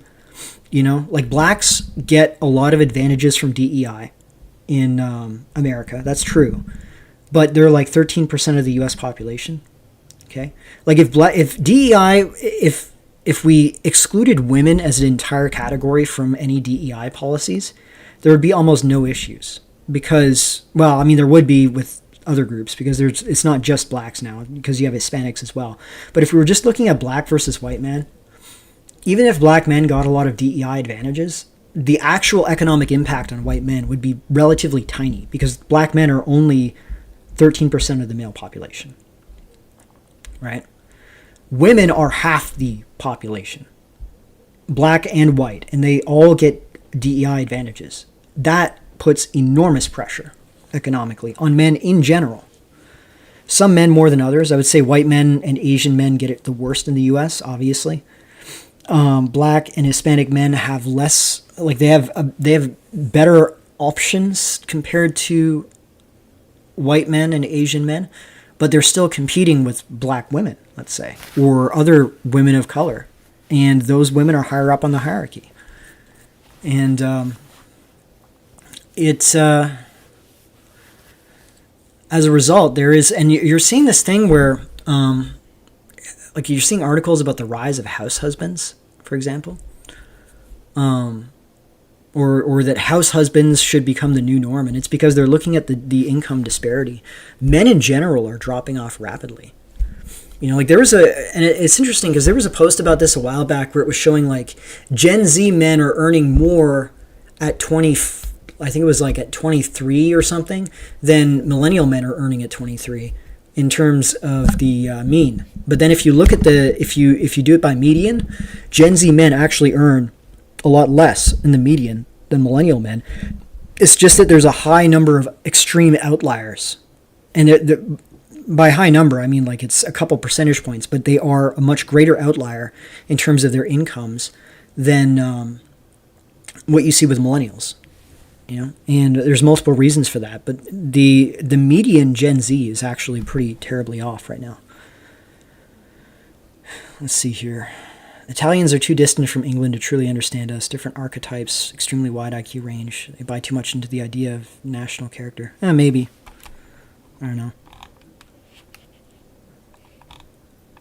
Let me just see. Tails said that German women only sleep with German men. I think he's coping. Look, I don't know who German women sleep with because I've never been to Germany. I'm not going to claim things about Germany that I can't prove myself. Maybe he's right. Maybe he's right. But look at how German women vote. I did a video on this. Actually, I'll pull it up. German women voted in the past for conservative politicians in the past. But if you look at how they vote now, let's see here. That's women, because I remember I saved this for a video that I made. Here we are. So 70% of young women vote left. Apparently they want to be sexually harassed or gang snuggled by migrants. Well, what are you going to say? And again, the only answers that they have are A, it's all just brainwashing, or B, it's because they have like a secret fetish to be dominated by these men, and this is like a giant shit test. Those are the only two options that they have. And it's funny because you have to ask yourself, why do they have to come up with these strange explanations? It's because it makes no sense why they would support this pragmatically. But again, if you actually look into what these women talk about amongst each other, they don't talk about migrants doing surprise snuggle. I mean, they do, but they talk about it as a male issue. Their primary distinction is between men and women. And they see white men as the biggest single group of men that could threaten them in terms of political power, right? I would be sure that once there's a tipping point demographically and whites become an absolute minority, you will see more and more white women become more cognizant and accepting of these other groups of men being a potential political threat. But by the time that happens, it's already too late, right? But yeah, at the end of the day, that's what it comes down to. And actually, another big thing, when this global economic depression hits, which inevitably is going to happen now because the strait is still closed, there's no way that a deal can be signed again. The conflict is Iran has control of the strait. The U.S. is blockading Iran currently. The U.S. cannot accept Iran being able to control the strait and not only export its own oil, but be able to prevent the U.S. from punishing it further through the ability to close the strait again. Okay, the U.S. cannot accept that because the way that the U.S. works is that they'll say that they'll do things and then they'll just go back on their word later, right? Like that's their strategy up until this point. So Iran understands this. They will never surrender control of the strait out of survival, out of a necessity for survival, right?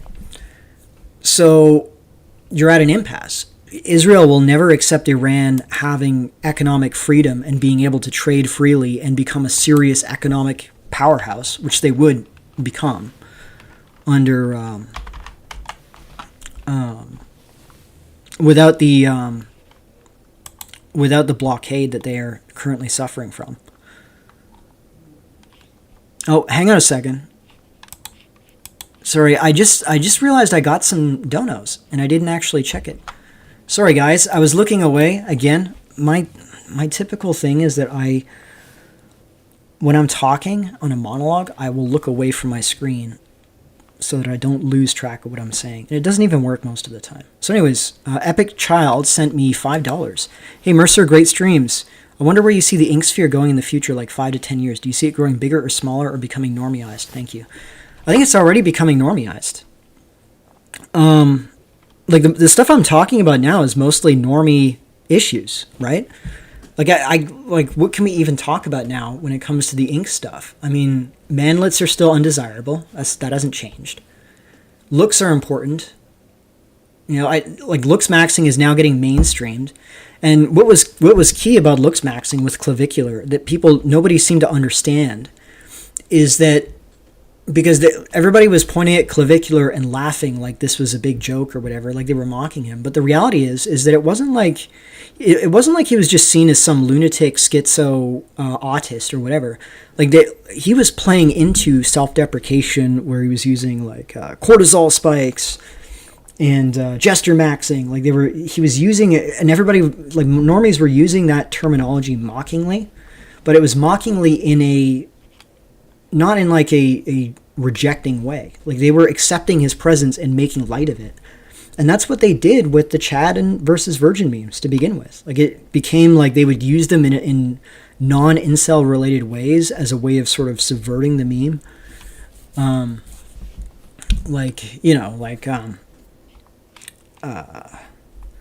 don't know, like Chad PC versus Virgin console gamer, like that sort of shit. But then it dissimulated into the mainstream normie society. Now everybody knows what Chad versus Virgin means, right? This has become integrated into younger Zoomers psychologically. I could go up to any random white Zoomer kid and I could probably drop incel related stuff and they would understand. Not necessarily that they're like some deeply, like they have a deep lore about it, but they would have heard this stuff and understand what it means, right? So it's like everything's become blended together. It's kind of like, if any of you have ever watched Serial Experiments Lane, which has become almost like a meme in itself now because of how many people, like how many norm droids will point to it as, oh, it's so deep and esoteric.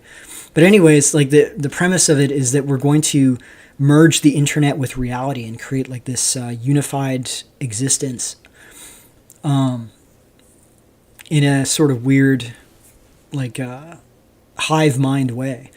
You are kind of seeing that now. You know, you're having people that spend more time, and I include myself with this, people spending more time online interacting in virtual worlds with other people, not who they associate with their avatars or with their profile pictures than in reality. And they're doing it at such a young age that it becomes integrated into reality. You know, there isn't really a separate online world versus real world anymore. And over time, these subcultures, I mean, as it goes into the mainstream and grows, and that's what you're seeing, right? Especially with the economic alienation. Like one of the ways that normies formed relationships in the past is that they would meet friends together. They would go out and do things together, like go out and see a movie, whatever. Maybe they would go out and play paintball or something. And they would meet girls through these groups of friends. It's become so expensive to do that now. The only thing you can do is stay inside. And it's actually pretty easy to find some cheap copes that you can do inside without having to leave your room, you know, or free copes, as opposed to going out in the normie sphere. Like I'd considered yesterday, I thought, because there's a bar nearby where I live, I was like, maybe I should go out to the bar and just get a beer, because it's been literally like 7 years since I've been to a bar. But then I just thought it would cost me like $20 Canadian to get a beer, like a draft beer. And then that's only if I wanted one. And then if I wanted more, like the bill would add up rapidly. Whereas I could just stay where I'm at and just drink a Pepsi Zero and or Pepsi Max, whatever the hell they call it. And don't have to spend a dime. And a lot of Zoomers are like that now. So, random Canadian stranger talks to me about migration. How do you know he's not a leftist? That's why these conversations don't tell you much in reality. I mean, I don't know about you, Barry, but at least up here, like, everybody fucking hates Indians. Okay, I wouldn't talk to women about anti-Indian sentiment because you can't trust women. But I can tell you, if I'm talking to a white man or just a non-Indian, or even I would even include Indians who are second gen, everybody fucking hates them here. And it's obviously, this is like a key component of migration, right? Are these Indians. So in Canada, it is kind of a bizarre situation. Our government's completely disconnected from us. We're like the UK in a lot of ways in that sense. There's no political way for us to push through our interests because of our first past the post system. I won't get into it, but we're structurally incapable of if you vote for, like, even if like a third of the country wants to vote for an anti-immigration third party, if they're not concentrated into specific ridings and electing specific MPs, you could, in theory, have like 30% of the popular vote and not elect a single MP to Parliament. Like, it's a really stupid system. So on the one hand, we have a government that's completely disconnected from our actual interests because they can't be punished politically for not acting in our interests. But then at the same time, the common person is now extremely hostile to immigration. And that would include a lot of normies. I wouldn't risk talking to women about this because you just can't trust them. But I wouldn't be surprised if the sentiment's pretty negative there too. Yeah. Anyways, I'm going to check because I got another super chat that came in. I'm going to read... Let's see here. Philip, keep up the streams. They are greatly appreciated. Can you even feel masculine pride over your women being with your men if you yourself don't have a woman, though? This is sort of an area where there's going to be differences of opinion, because I would say it's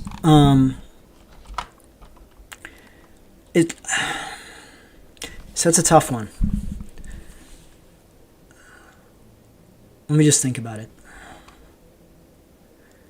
Because I actually had this conversation with another guy about this, and his perspective was like he's really alienated from the whole thing because he sees like these teenage couples outside, and he's in his 30s now and he's not getting anything, and he's like fuck these people, not in like a I'm gonna do anything way, but you know what I mean. Like he's like I don't care about these people. I don't care about politics or whatever. He was just angry about not being denied that access. And it was almost like these exterior political issues, like the ones that I was talking about at the start of the stream, don't even matter, because it's like, why does it matter? You're a dude in your 30s, you're not getting any pussy. And there are teenagers now that are like have more experience with women than you do, and they're teenagers, and it's like, why do you even give a shit about this stuff? And that's a tough one to disagree with, in terms of like I couldn't come up with a reason for him to care. At least for me personally, I understand his perspective, and for context, he's not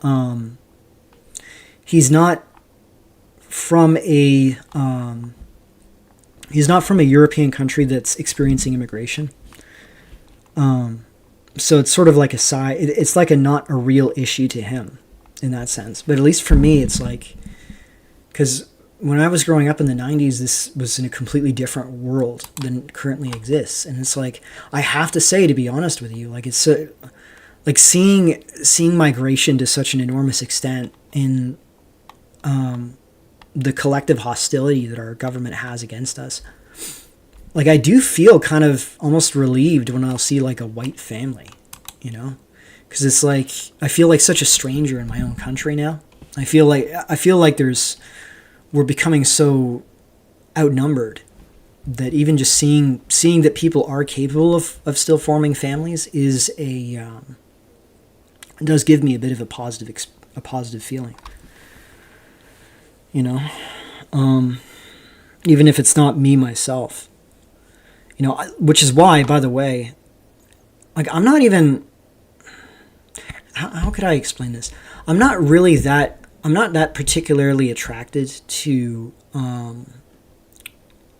I'm not that attracted to white women. And to be honest with you, this isn't even just a coping thing.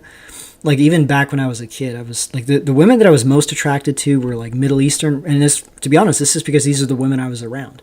They were like Middle Eastern women, Hispanic or Latina women, because there was a bunch of Cubans around me. I was never really that. I was not.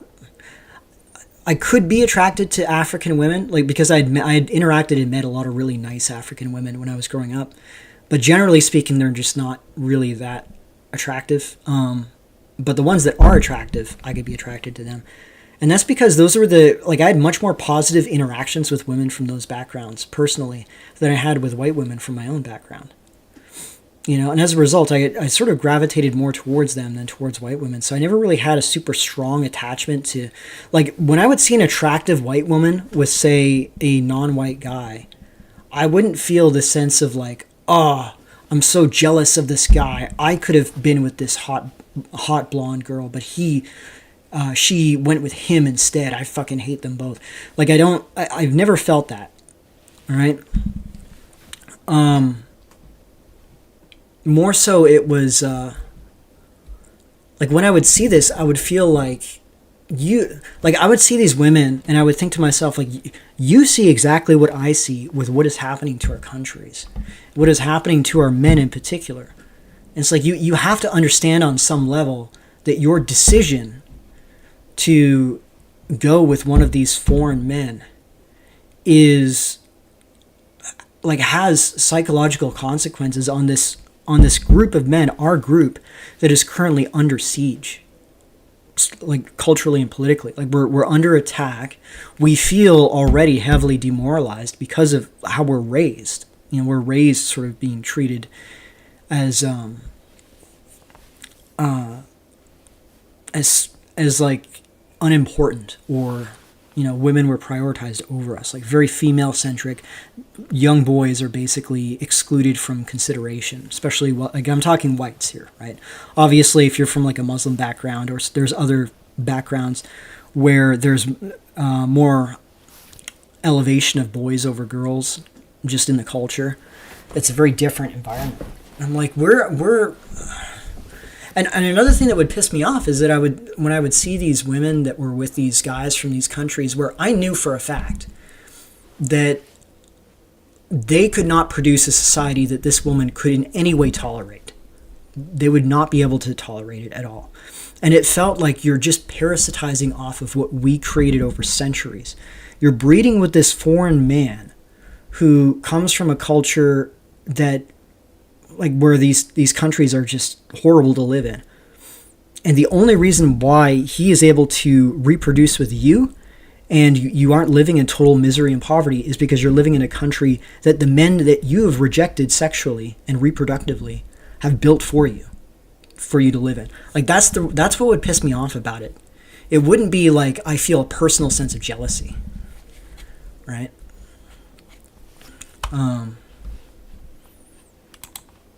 Anyways, let's see if there's anything else that I missed out of that. Yeah, which is why I think if we were able to establish a zone of exclusivity for our own men, where it's like we control this territory, we can impose barriers between in-group and out-group men, and the women within this enclosed area that we've created are monopolized by our men. Like, even if I personally wouldn't get any woman out of that arrangement, I would still feel happy that it exists, because it's like it would become at least a source of masculine pride for me this space exists for my men to perpetuate themselves and to collectively own this territory, you know. And this is something I think a lot of women get confused as well.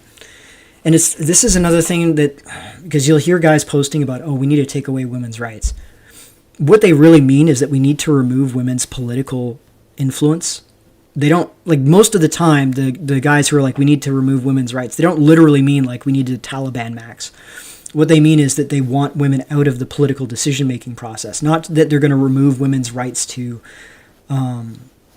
bodily autonomy or rights to property rights or protection from violence. Like, they obviously don't mean that, right?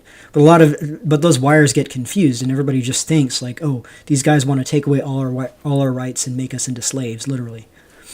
You know, it would be the same when I talk about collective ownership of women in a given territory. I don't mean that literally there's like a government of men that has legal possession of all these women and they parcel them out to other men.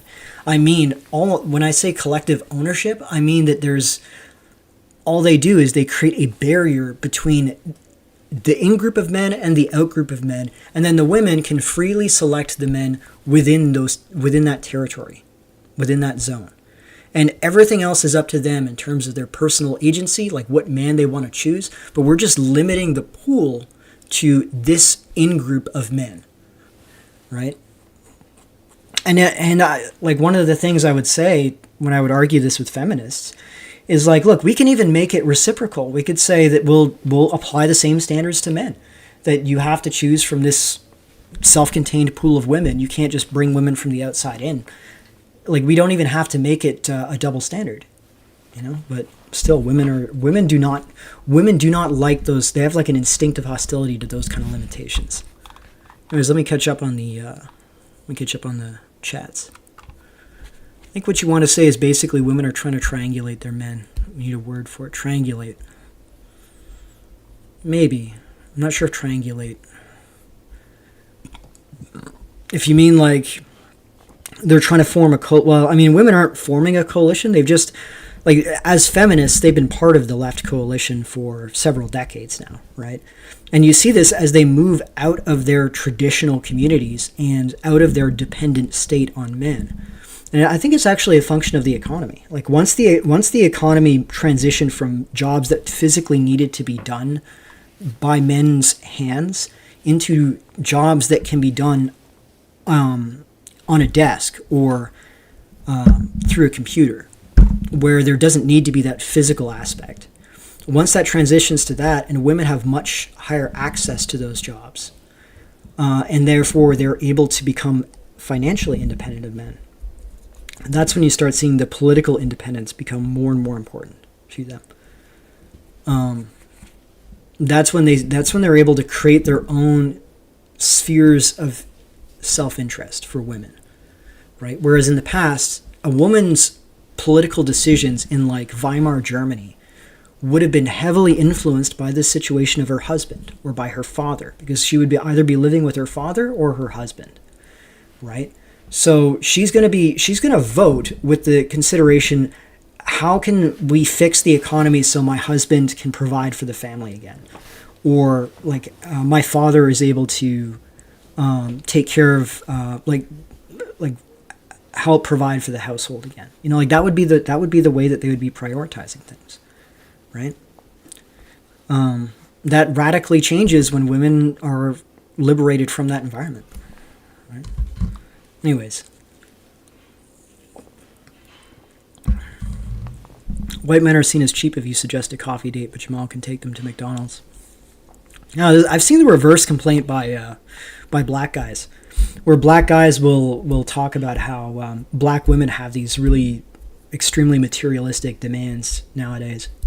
I don't know. I mean, I've only dabbled a little bit in the black manosphere, just looking around, but it is kind of funny. Like, now they don't usually bring up white men in that context, because the black woman white man relationship is different from the black man white woman relationship in terms of like where the prevalence is, right? Like, black women that get with white men, these tend to be the most economically upwardly mobile And typically, like, they'll be the lighter skinned ones. They'll be the ones that are better educated. Like, it's more like a hypergamy thing, a socioeconomic hypergamy thing, especially. Like, it's really like a class thing for blacks. So that's really where they become sensitive to it. For us, it's more like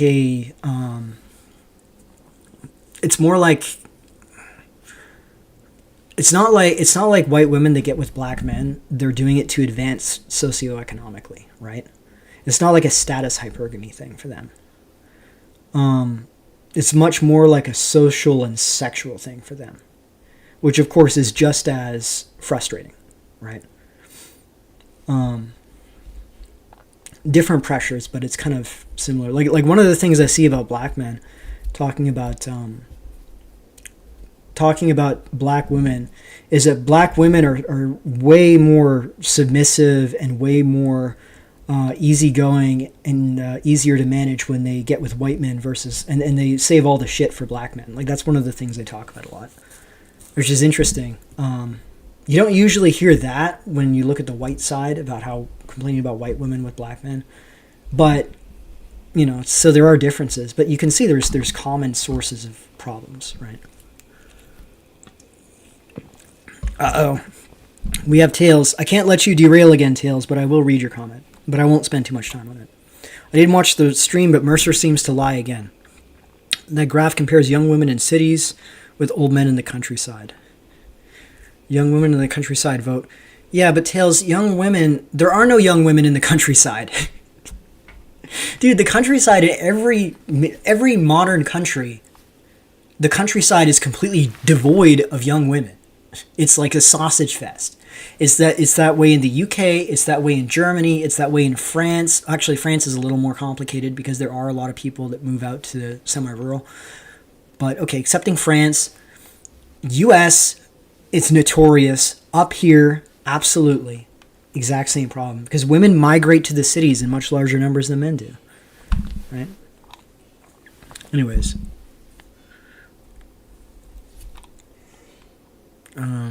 Dude, hi. I wanted to... Oh, you were talking to Anton. The women doing all this glazing of minority men will never date them. It's virtue signaling. Well, most don't, but... here's another thing you have to remember. I can accept the dating statistics concerning the desirability of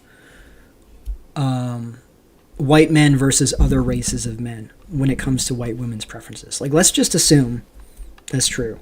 That, like, white men are first in line when it comes to what white women prefer when it comes to choosing a partner. That doesn't mean that, first of all, there's not like a single category called white men and a single category called black men or Arab men or even Indian men, right? Like, all of these men are on a bell curve of attractiveness, right? And yes, you could say the median Indian or the median Arab or the median black guy is less desirable than the median white guy. But they're represented all across this bell curve. And like, I can tell you right now, I am 100% certain that a 6'2", 5 out of 10 black guy is more desirable to the vast majority of white women than I am at 5'7". Okay.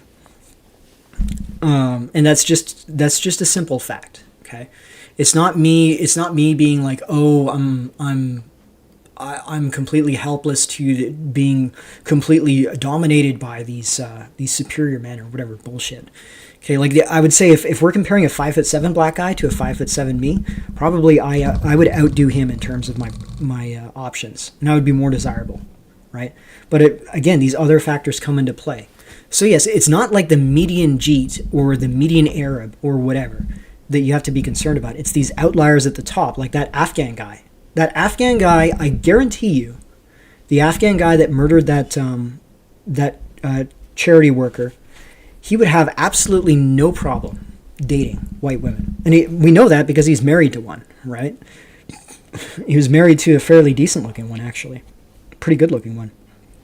And it's not because there's like some sort of fetishization or whatever, maybe in some cases, but he's simply just a good-looking guy. He's got a big square jaw, a wide chin, a broad face. It's like a face that women who are attracted to masculine men find attractive. And no amount of racial seething is going to change that reality. Okay, that's the first thing. Again, the second thing is, it's not like women are just selecting one man for their whole lives. I mean, women have a wide, like if you look at a woman's relationship and sexual history, it's typically quite broad. I think that like the median for American women, and I don't know about Canadian, I just know this because I talk to American women about this. By 25, it's like 8 or 9 bodies. And that's actually maybe relatively conservative. 8 or 9, okay? Now, okay, probably maybe statistically most of those will be white because of an inherent preference for white men, but at least some of those are going to be non-white, just out of probabilistic, if they grew up in a city particularly, just through probability. That's what could happen, or that's what will likely statistically happen. You know, so if you create a Madonna category for white women, you're going to have a very hard time because you're going to find that it's always going to be disproven. You're going to see all these examples to the contrary. And it's not because of biological defeatism or whatever. It's simply the statistical reality. You can accept all of the statistics. You can accept JBW, and you still come to the same conclusion. Right? Anyways, Thomas White. Hey, Thomas White. Being in a mixed race relationship is beyond the individual level of having chemistry or enjoying each other. It's about how it affects the community you live in, family gatherings, local diner. Well, yeah, it's like that quote from Ricardo Duchesne that I brought up, where he says in traditional communities, race mixing from one foreign group to another is seen as something horrifying. It's seen as a catastrophic violation because it threatens the group identity, first of all. And again, it's like the way traditionally this works throughout human history is the conquering dominating group imposes itself on the conquered group. And one of the ways that you impose yourself and you destroy the identity of the conquered group is by taking their women. You know, and this is deep rooted in human psychology. This is, if you look at human bioarchaeology, the history of the biological history, genetic history of human groups, you see this pattern. You know, mitochondrial DNA, which is passed down from mother to daughter, or you can trace it from daughter to mother to grandmother. It's the maternal line. If you actually look at where they exist in Europe, or not in Europe, sorry, in the world, they pretty much are static. Like if you look at South Asians, they pretty much all have South Asian mitochondrial DNA that has been there for 30,000 years, 40,000 years. It has not moved.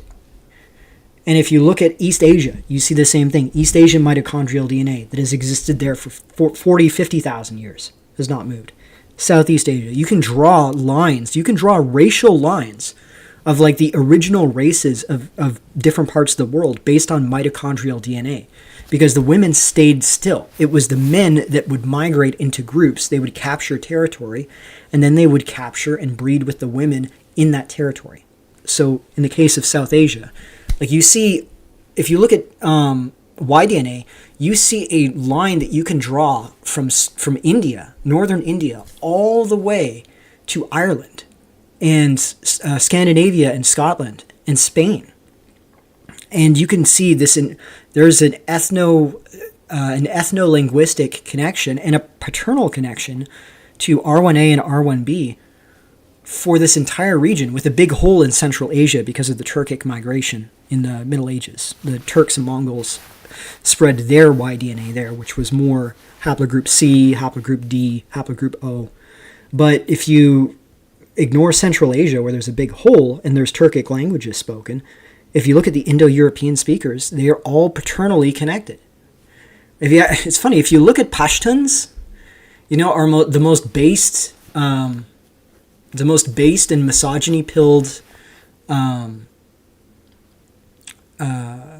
don't know what you call them. Well, they're Iranian peoples. But they're like the most based and misogyny-pilled in the Middle East. If you look at their paternal lineages, they have frequencies of R1A in like 60% range. And that's as high as Poland. That's actually higher than Russia. It's higher than Slovakia.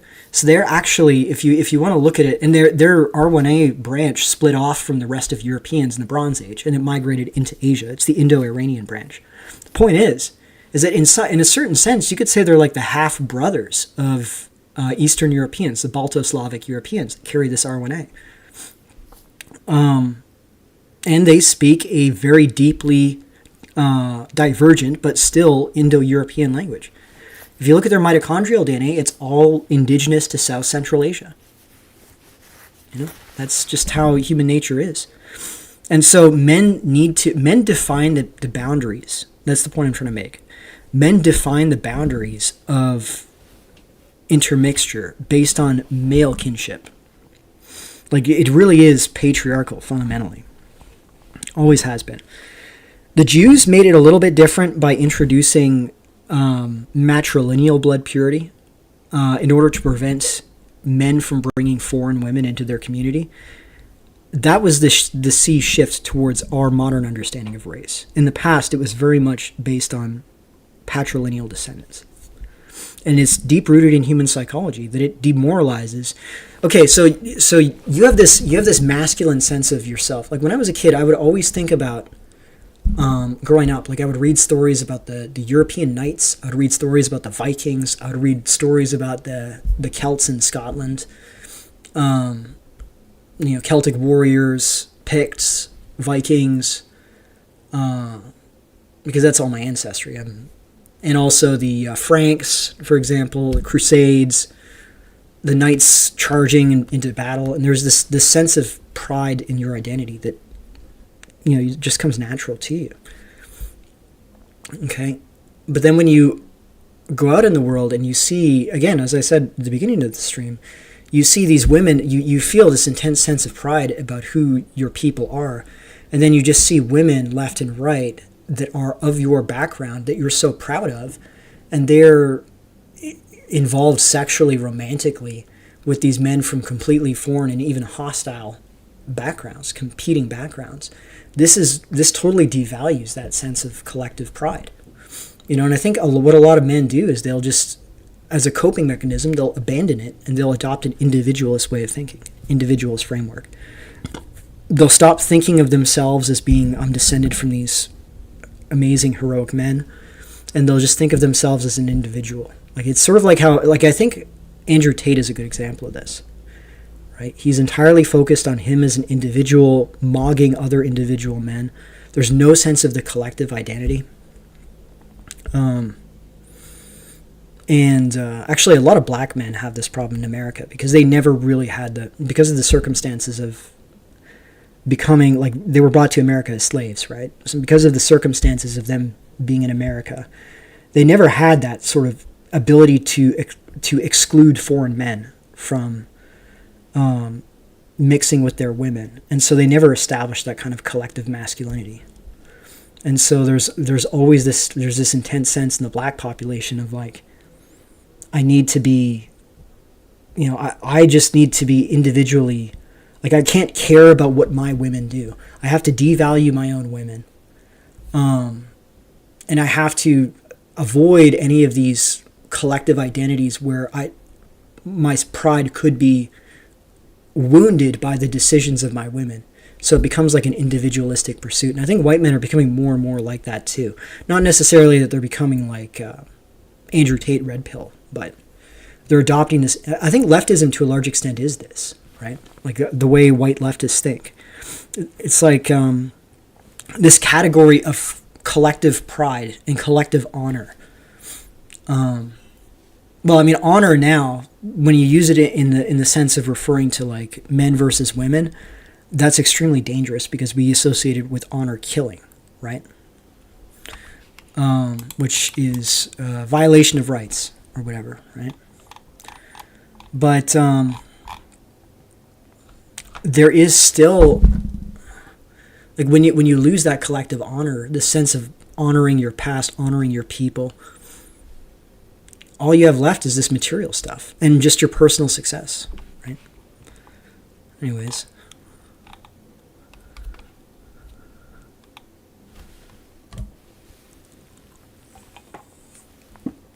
We have about 1 million Ukrainian women in Germany. Women fully supported that. Many German men are dating them. That's funny because I actually have a poll from Poland, and it was about support for migration, and it was done right after the war started. And what do you think it showed? Or it was like support for refugees. What do you think it showed? It did not show Polish women. Here, I found it. It did not show Polish women supporting migration. If people of Ukraine who are currently in Poland were to stay in Poland for many years, would it be good or bad for Poland? Females 18 to 39. It would be very bad for Poland. Males 18 to 39. Pretty good. This one's funny.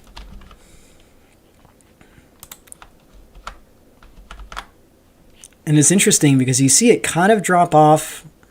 Well, again, women are actually more opposed to it on all age ranges in this than men. Like, women are more opposed to it men 60 plus are just like 100%. Like, fuck, I love these refugees.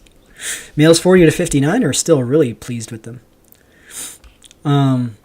Females 60 plus, there's a lot, like, you do see with age going up, you see acceptance of migration being more positive, but it's undeniable. You can immediately see there's a big difference here, right? There's a big difference between the women and men. So I do not buy at all that German women are perfectly fine and pleased with a bunch of Ukrainian women showing up. I am very much skeptical. Very much skeptical. Women hate manlets more than we hate fat women. That is 100% true. Anyways.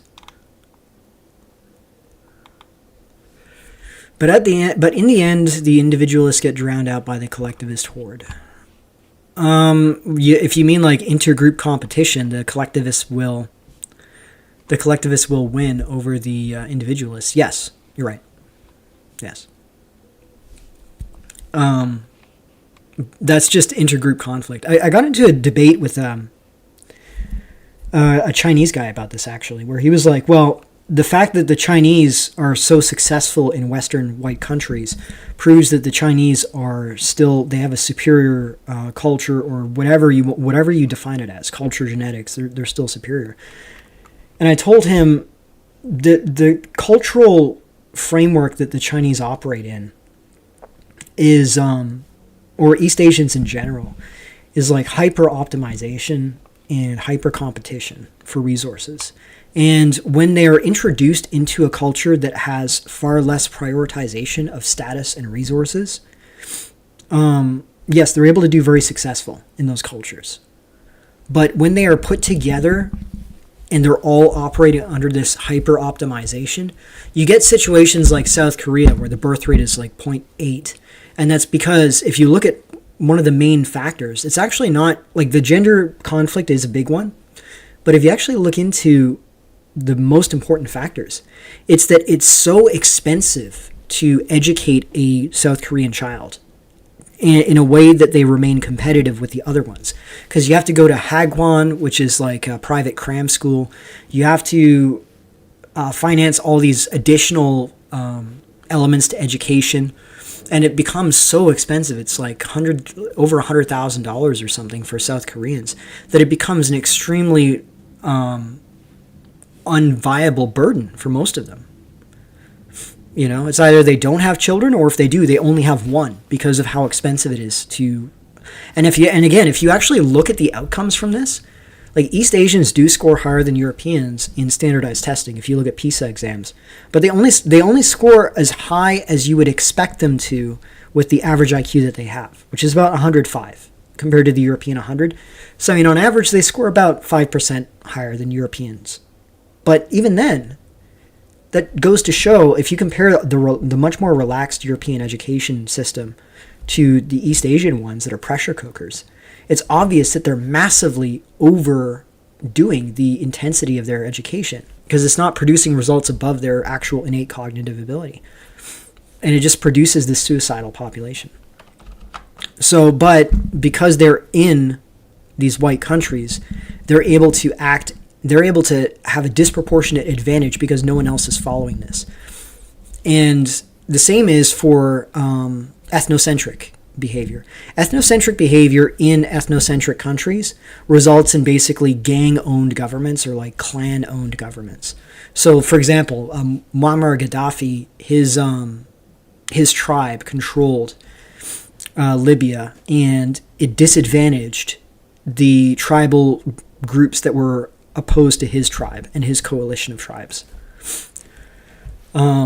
And he would provide all sorts of freebies and goodies for his own tribe, and this excluded the other tribe, which was concentrated in Benghazi, in the region surrounding Benghazi, which is why the opposition to his government was concentrated in Benghazi and Misrata, because that was where the opposing tribes were. That's how these ethnocentric, clannish societies, where morality is not universal, because the way Europeans practice morality, it's you apply the rules universally, and you expect everyone else to do it. It's like a trust-based system, right? Where we all have the same agreed-upon universal moral standards, and we apply them to each other without reference to our relationship to the other person. With most other societies around the world, where there's strong kinship networks, and as a result, there's all these ties to clans and families. There's high trust between the clan members and low trust versus the outgroup. And this is where double standards towards the in-group versus the outgroup, like what we see with Jews, that's where it comes from. And if you are one of these ethnocentric groups in a trust-based cooperative society that doesn't practice ethnocentrism, you're going to have a gigantic advantage. It doesn't even matter if you're more intelligent or not. You will just have a massive structural advantage because you can favor your own people while the other side does not favor theirs, right?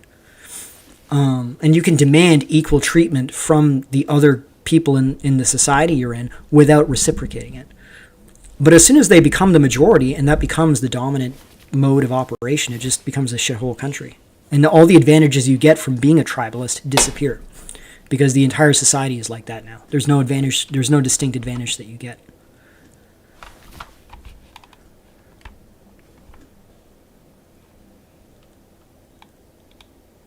Anyways, isn't group conflict what matters? Yeah, ultimately it is.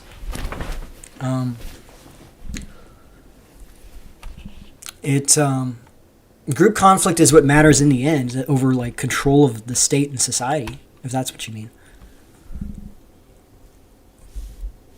Ask them about brown immigrants now. Women don't see other races as human or the same species. They view them like puppies or animals. See, I keep hearing that. I don't believe that. Right, and I kind of tested it the other day. Like when I was buying some stuff at a store, there was a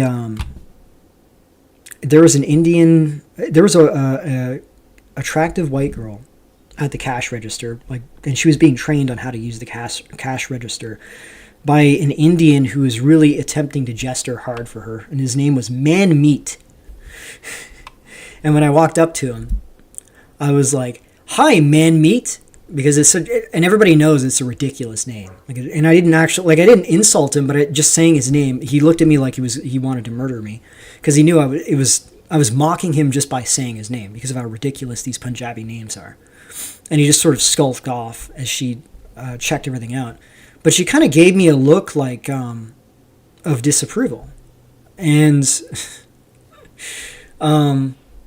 she was sort of smiling as she was looking at him walking away, and then she sort of looked at me and frowned a little bit. And you could realize what she was thinking at that time. She was thinking like, oh, this bully is being mean to Man Meat. Like she sees it as a moral thing. There's like the bad white man versus these nice men of color. You could say that it's like a pet thing for them, that they're viewing them like pets or whatever. But it doesn't matter. It still works. Like, what are you supposed to say?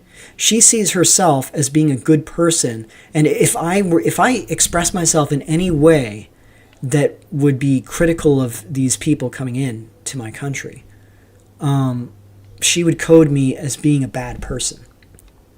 Like they view white men basically acting in their self-interest as morally wrong, as morally bad people.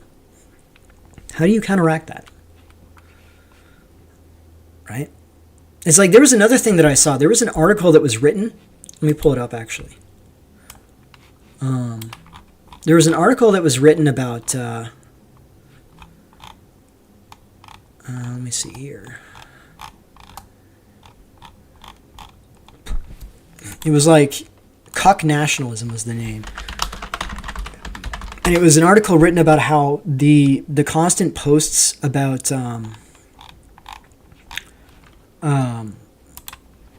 how the migrants are attacking and murdering white women in here it is, the Cuck right. This is it. So, and this was so funny when I read it. Let's see here. I'll pull it up.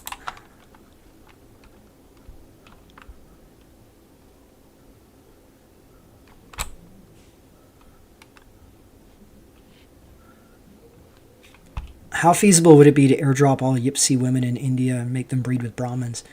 Well, given that they're going to have a chronic male shortage very soon now, it's probably going to be pretty realistic. You know, they would take him, I think, at some point. Anyways, so I'm not going to read the whole thing because it's a long-ass article. But he's like, the mass rape of white women by foreigners and non-whites. And what I think the real issue that they have... because they'll talk about, like, this is an invasion. What I think the problem that they have is, because they talk about how this is portraying the immigrants as these dominant invading men that are overpowering the local men. And this is basically their logic is, like, women will not like this because this makes white men look weak. Like, that's the logic that they have. And because women are submissive to the conqueror and identify with the conqueror, we cannot portray the migrants as the conquerors because this will push women further away.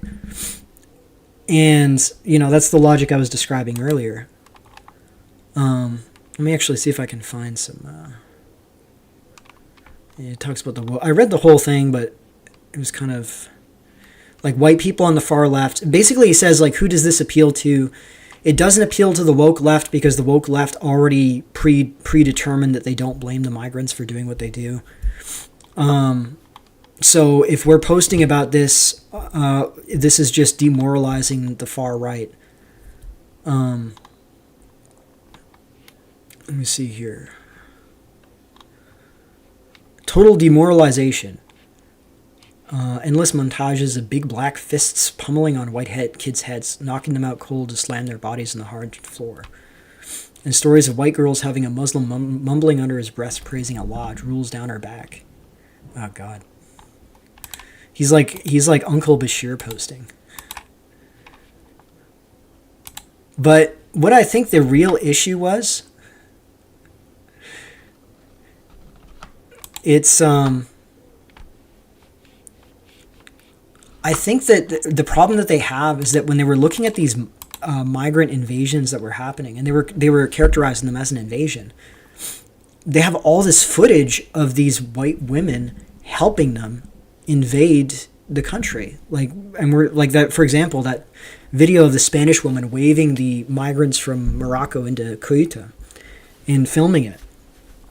You know, and all the Red Cross helpers that are recorded helping these migrants cross into the country and providing food and stuff for them. And then when they're interviewed by journalists, they basically tell the journalists to fuck off. Like, what you see there is that you see, oh, well, we're being invaded and our women are assisting in our invasion. And another factor, I think, is once again, it's like this isn't just random women being attacked by migrants. It's when you look into the stories that are going on, I think that they're concerned about the perception of white women becoming tainted by the revelations that these men that murder and attack them, they're all in relation, or most of them are in relationships with them. Right? I think that's actually what the real concern is that it's impacting the perception of these men on white women.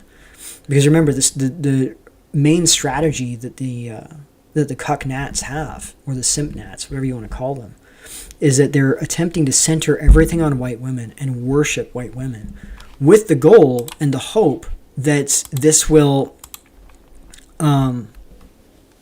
sway them over to our side or to the side of nationalists. And of course that doesn't happen. I explained politically why it won't happen, why it won't work. But they don't really have another playbook, right? And it's interesting because, it's like the Ceuta invasion. Let me see.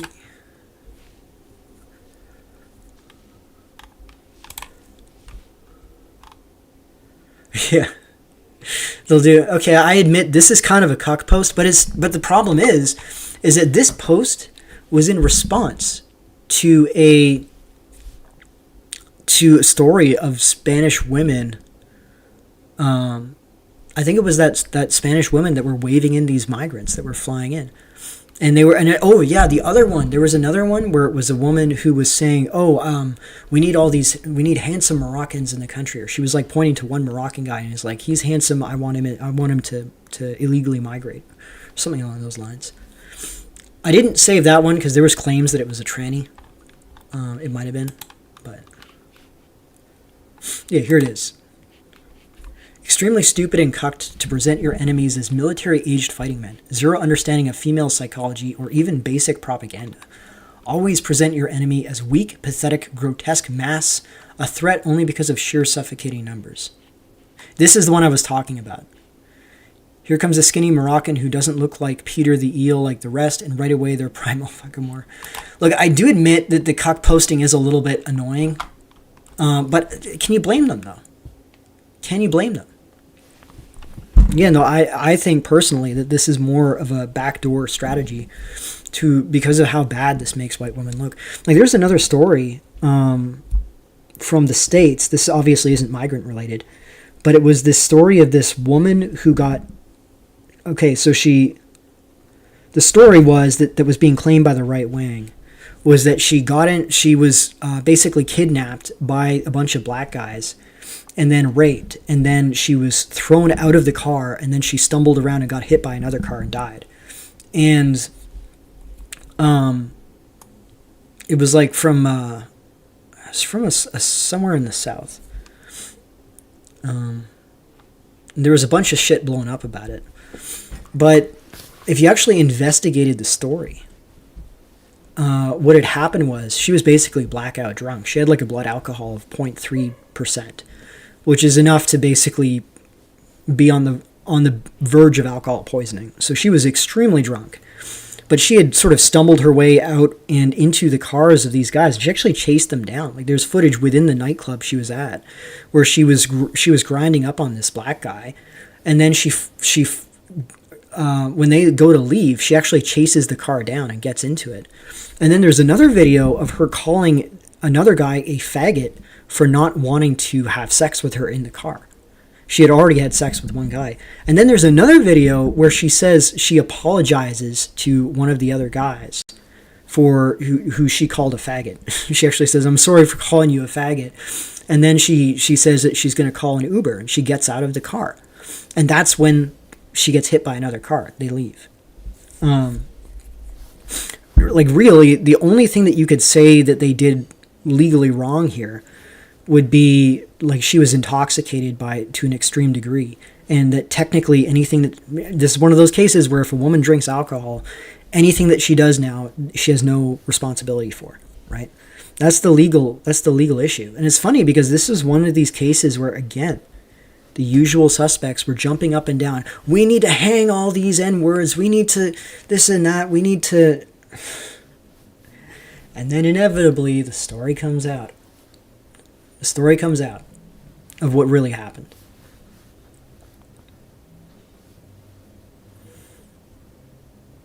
And alt-writers are mostly cucks. They get turned on reading this stuff full of migrants raping white women. I honestly don't think they are. I think most of them, and I can understand them, because and it's because I am white, I'm European, I have a similar psychology where we're very much a rules-based and trust-based people, where the idea is that we internalize certain rules about how to behave in life, and they call it a guilt-based culture, and the idea is that you've internalized these rules as morally good or morally bad. And if you act against those rules, you feel bad because you broke the rule. You don't feel bad because how other people perceive you. That's a shame culture, right? But Europeans are very much that we think in terms of rules, and we think in terms of trusting the other side to uphold their end of, like, to observe the same agreed upon set of rules that we do. So, like, what the nationalists want to do is they're saying, like, we want a homogeneous state for our people, and we will give you everything that you want within reason, like within, obviously they can't compromise the national interests or the biological interests of the population, but it's like, we'll give you everything that we can give you in terms of your rights and freedoms. Just please side with us in closing the borders and imposing controls on migration and deporting the non-white population. And in exchange, we will provide you with all the liberal rights and freedoms that you want. Like, that's the psychology of these white nationalists. And so their thinking is, like, if we demonstrate that we're sincere, if we show our sincerity to these women, like how we're well-intentioned, we want the best for them, they'll eventually side with us, and they'll realize that we're the only ones that are really on their side. These other people, they want to destroy them, they want to enslave them. We want to preserve them, and you could appeal to the history of feminism in Europe. Like, we are the only ones who voluntarily gave women political influence, and then we imposed it on the world through colonialism. Like, that's the thinking that they have. That's the logic. And it would work if you're dealing with men, basically. Because psychologically speaking, men are very rules-based people. Women do not think that way. Women are very much... I talk about this in my video, Women and the Political. A female psychology is very much relational. They do not like stiff rules that are based on abstractions, abstract universals. They do not like those. Like, women inherently, instinctively want like, when they think of how to judge right and wrong, they think about harm and harm reduction. Like, what feels good, what feels bad, what personally wounds the other person. And again, this is why I think, I said, hey, man meat, or hi, man meat. I think that the white girl that was checking out my stuff, she perceived that as he's embarrassed man meat and made him feel bad. This makes him a bad person. I'm going to align myself, or this is sort of her subconscious now. She's thinking, these white men are bullies, and they are mean to these men of color, and they are hostile to them for no reason in their minds. Therefore, these men, I'm going to side with the side. They don't necessarily think, like, I'm going to side with team brown man over team white man. Like, they're not thinking of it that way. They're thinking more like, these racist white men, I'm going to oppose them, and I'm going to side with all the people, white men, white women, brown men, brown women, whatever, all the other people who are anti-racist and who are not going to mistreat people or make them feel bad. Like, that's the way that they think psychologically. Like, that's how their justice in their minds computes. And as a result, like, you can't offer them something that is going to make other people feel bad, which would be mass expulsion of migrants, because they'll think, well, what about the good ones that don't hurt anyone? And it's actually another funny thing about that, and this is something I didn't realize until I interacted with feminists on it, is actually, because you would think logically or strategically that being, like, saying, like, we'll deport the men and the women, like, we're talking like ethnic women, because you would think, well, the ethnic women are competition for the white women, at least in the lower rungs, right? And therefore, we can't, like, white women would not be supporting just deporting the men, right? They would be opposed to keeping the women here. But actually, if you talk to feminists, it's easier to sell mass deportation to feminists that are willing to talk about the migrant male issue. It's actually easier to sell mass deportation of only the men than of the men and the women. Because again, like the way that feminists categorize things, it's man versus woman. So if you just say, look, we'll deport all these men that are causing problems, but we'll keep the women, like we won't send them back to these horrible patriarchal cultures. There's actually more feminists that would support that than would support deporting both the men and the women. But yeah, generally it's that sort of harm, it's the harm reduction morality that you have to deal with women. And this is particularly insidious because white men, the circumstances of what's happening now is that we're facing migration from men. It's not like we're being conquered by a powerful foreign dominant population of men, right? It's not like they've invaded us and they've occupied us and they're like settling and colonizing our territories. These are men being brought in under the aegis of or under the shield of the progressive left, and they are perceived as victims of racism and oppression, and therefore we are already occupying a position of privilege, and like we are occupying a socially superior position, and this triggers the instinct of these women to side with the underdog against this person, against this more privileged group, which would be the white men that are here that are obviously more successful economically and socially than the migrants. Like I think if you combine all these things together is what I'm saying. Like you combine the power projection that I was talking about earlier, you combine the moral perception of like who's the more vulnerable party. This, I guess, would be like the lost puppy theory that other guys have talked about, that they see these migrants as like little pets. That's partly true. But it's more so that, because you have to remember, a lot of these women, they grew up with men, like, and we're talking white women, grew up with white men. Maybe they had a broken family. Most of them have separated, divorced parents. They have multiple relationships with white men, many of them unsuccessful, especially if they're going for white men that are out of their league. You know, that's a whole separate discussion. A lot of these white women build up an innate visceral resentment against white men, and then they project that politically. Like they already start with a negative predisposition towards white men. And the leftist framework placing white men as both a privileged group, which means siding with the other side, means that you're supporting the underdog and you're supporting the oppressed. If you combine that with their already innate hostility to white men, that's a recipe for creating a very strong affinity. You know? It's interesting because there was a study, and this isn't news or anything, but there was a study that came out. Let me pull it up here. Here we are. So this is in the UK. Okay, so this is mostly white women.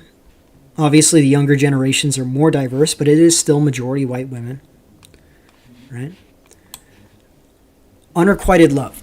Do you have a positive or negative view of the opposite gender? Look at the difference between men and women. And it's interesting because we don't see men under 25. We do see women under 25. And look at that. The majority have a neutral or negative view. Right? Whereas for men under 30, it's only 7% that have a negative view. Right? And I do think that this is influencing politics too, because this is what provokes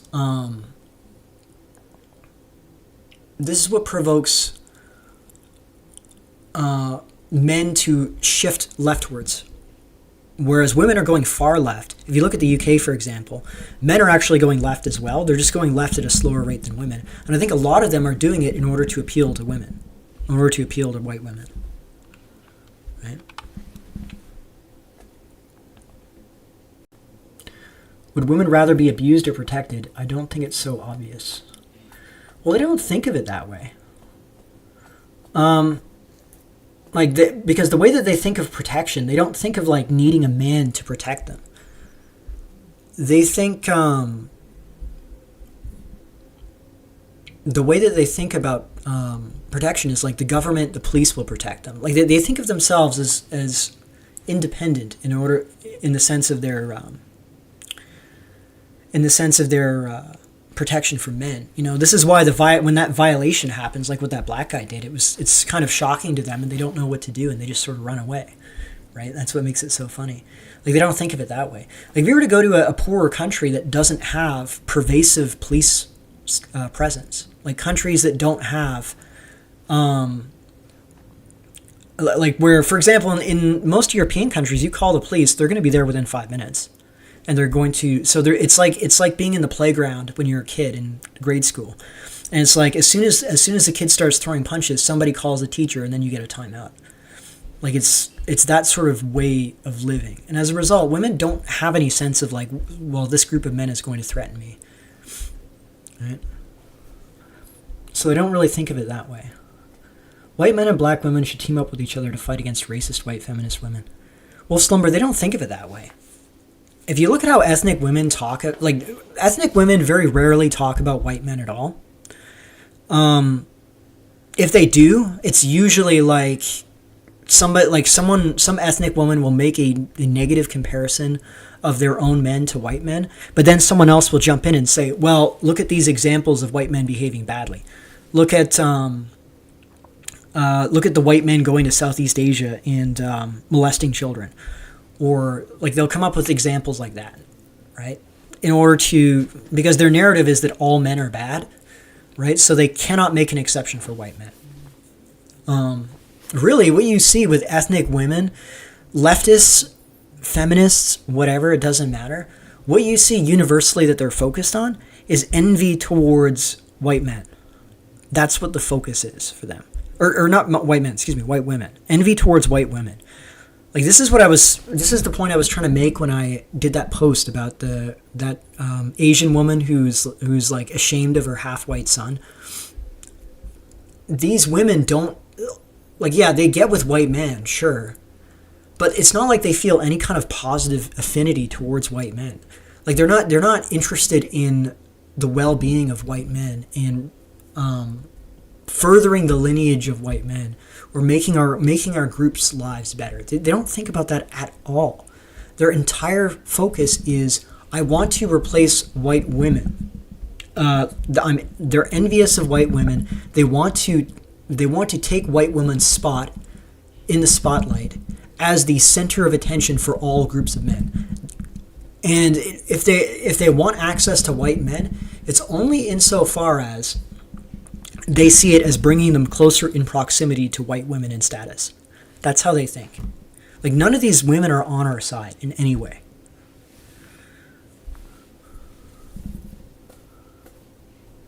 My question is, why do men still obey instead of taking the reins?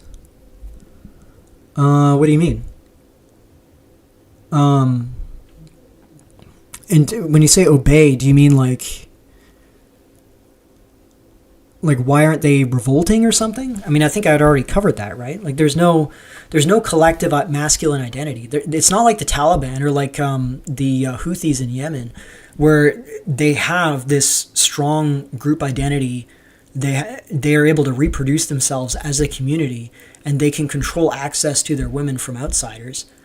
And this is the foundation where this collective masculinity comes from. Like, they have that so they can engage in acts of tremendous sacrifice. Whereas we don't have that at all. We cannot control access to our women. This severely wounds our sense of collective masculinity, right?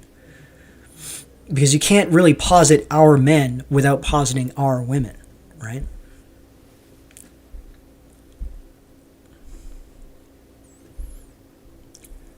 Taking a break from BP stuff because it's so depressing, but you can only ignore reality for so long. Yeah, that's true.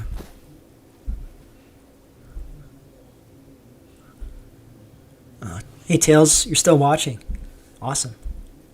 Our women is such an incel code. Well, what do you mean? Like, are you saying that our women Like German women, for example, don't belong to German men? Is that what you're saying? I don't understand. Like there was just recently a case where a German woman went to a village in India and brought an Indian man back from India to Germany to live with her. There was just recently a story about that. Not saying that happens a lot, but I'm saying in that circumstance, what would you say? Would you say that's okay? Okay. And what happens if a large enough percentage of them don't choose you and your men to the point where it starts to impact the genetics of the population?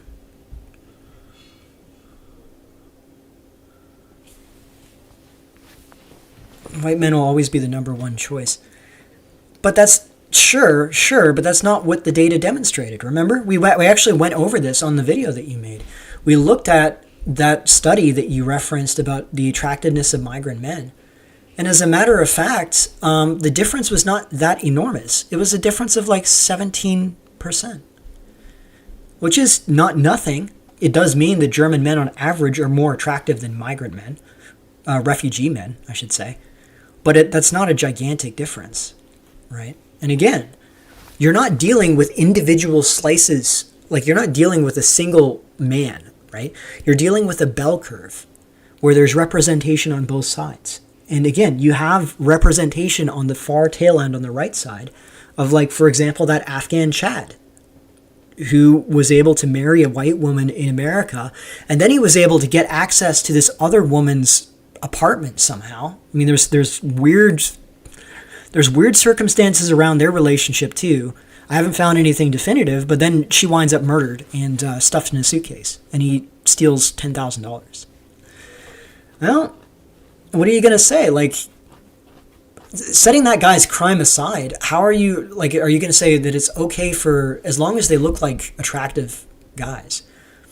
Actually, here's another way of thinking about it, Tails. Here's another way of thinking about it.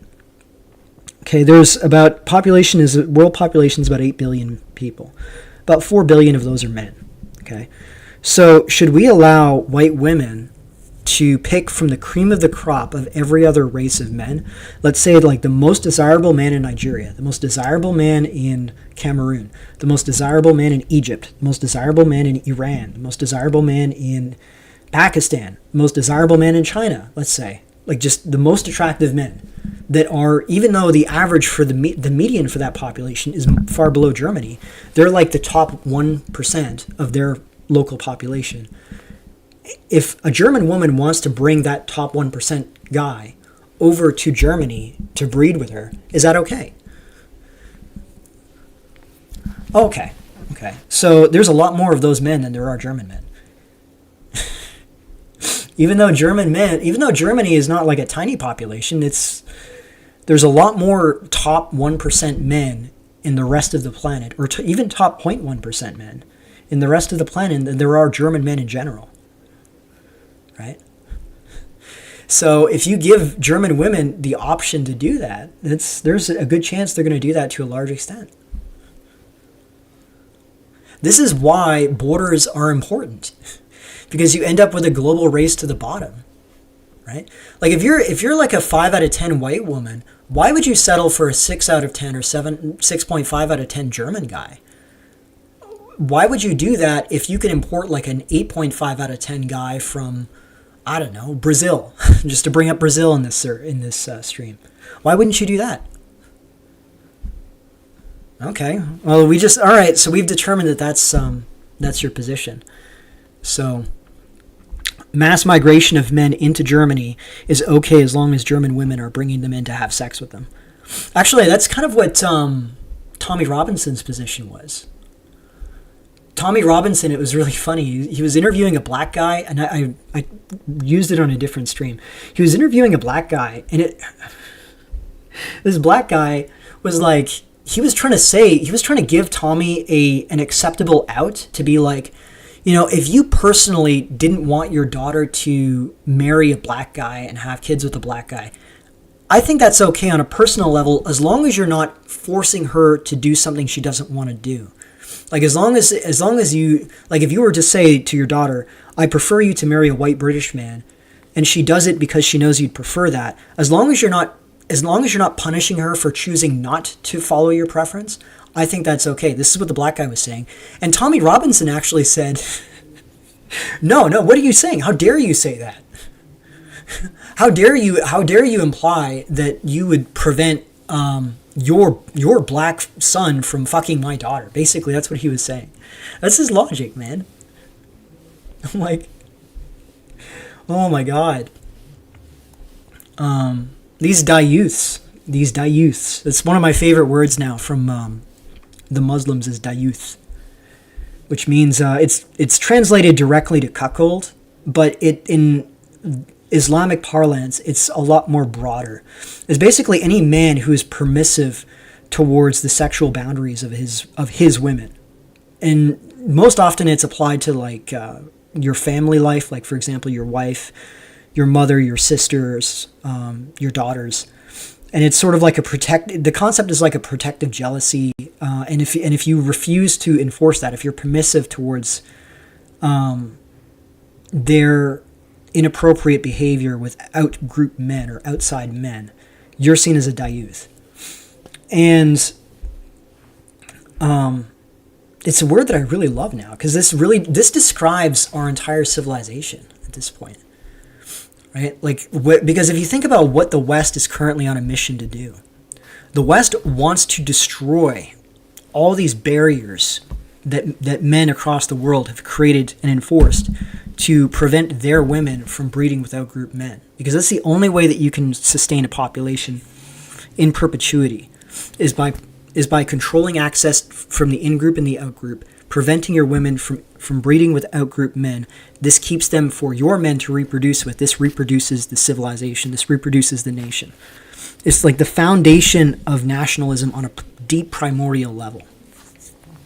And they want to strip this they want to eliminate this using political means, imposing feminism and liberalism on the entire world. Because once you strip this sense of collective ownership or collective jealousy towards our women and therefore when you say that there's no our women, you lose the capacity to say our men. Because when you say our men, who are you referring to if the men have they can't control who their women sleep with, and therefore who they reproduce with, and who gains access to your genetic material, basically. And once you allow that, how can you posit our men if there is no our women, right? And if you think about it, I was rereading a bit of Carl Schmitt, and one of his speculative things that he talked about in his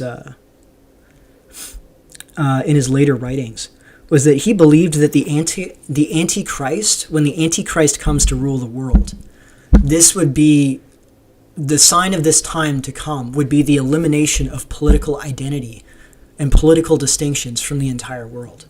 And if you look at how the Antichrist is described in Christian literature, he's described as like he's a false Messiah who will unify the world and create an era of world peace, but it will basically be like this degenerate world peace. Like he'll rule the world and eliminate all national distinctions.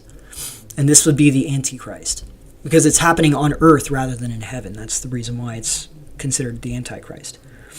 Well, if you think about political identity, like friend-enemy group distinction, our group of men versus the other group of men, if that is the fundamental source of political distinction, if you destroy that identity by destroying the ability for men to control access to women, and you just turn them into dayooths, basically, you are now creating that system. Like this strips men of their political identity.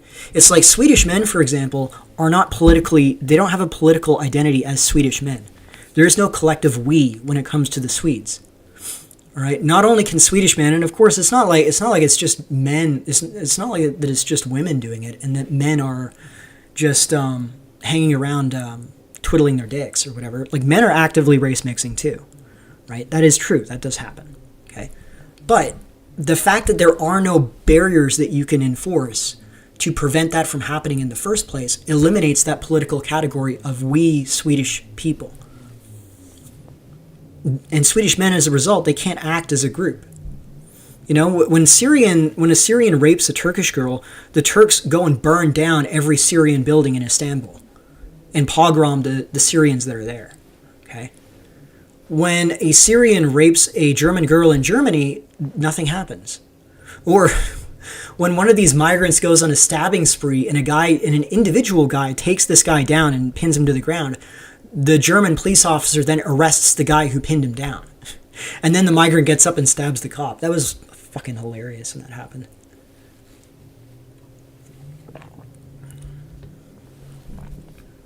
Yeah. A 137 IQ guy from Bavaria is not from the same part of the gene pool as a 104 IQ woman from Cologne. Rage only emerges when you feel a strong chemical link to this disloyal woman.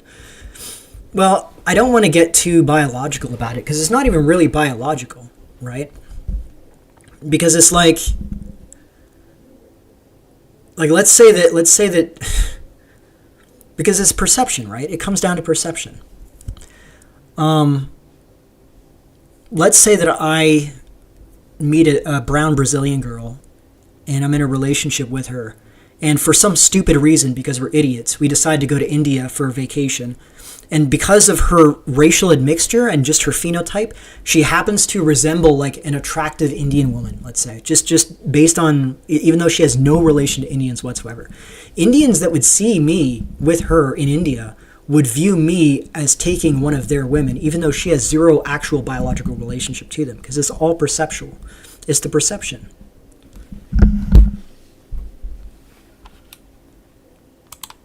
Hang on one sec.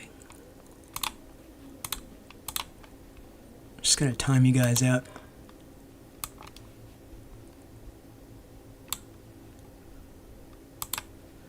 Look, if you can't behave, if you can't just be nice and interact nicely, you're going to get kicked. Actually, we are getting pretty close to the end of the stream anyways. I don't know, man. Yeah, I should probably just block him because he's taking over the entire stream with his spam. And it makes it difficult to actually follow people that want to talk about this stuff. Anyways, I'm sure most German women would opt for their own men. Other Central Europeans are Anglo-Australians and an Indian. These examples are an outlier. It's nasty to see, though. Yeah, but you have to ask yourself. It's a thought experiment. What percentage is acceptable in terms of miscegenation? Oh, hang on a second. Check your DMs. Is there something you want to show to the stream?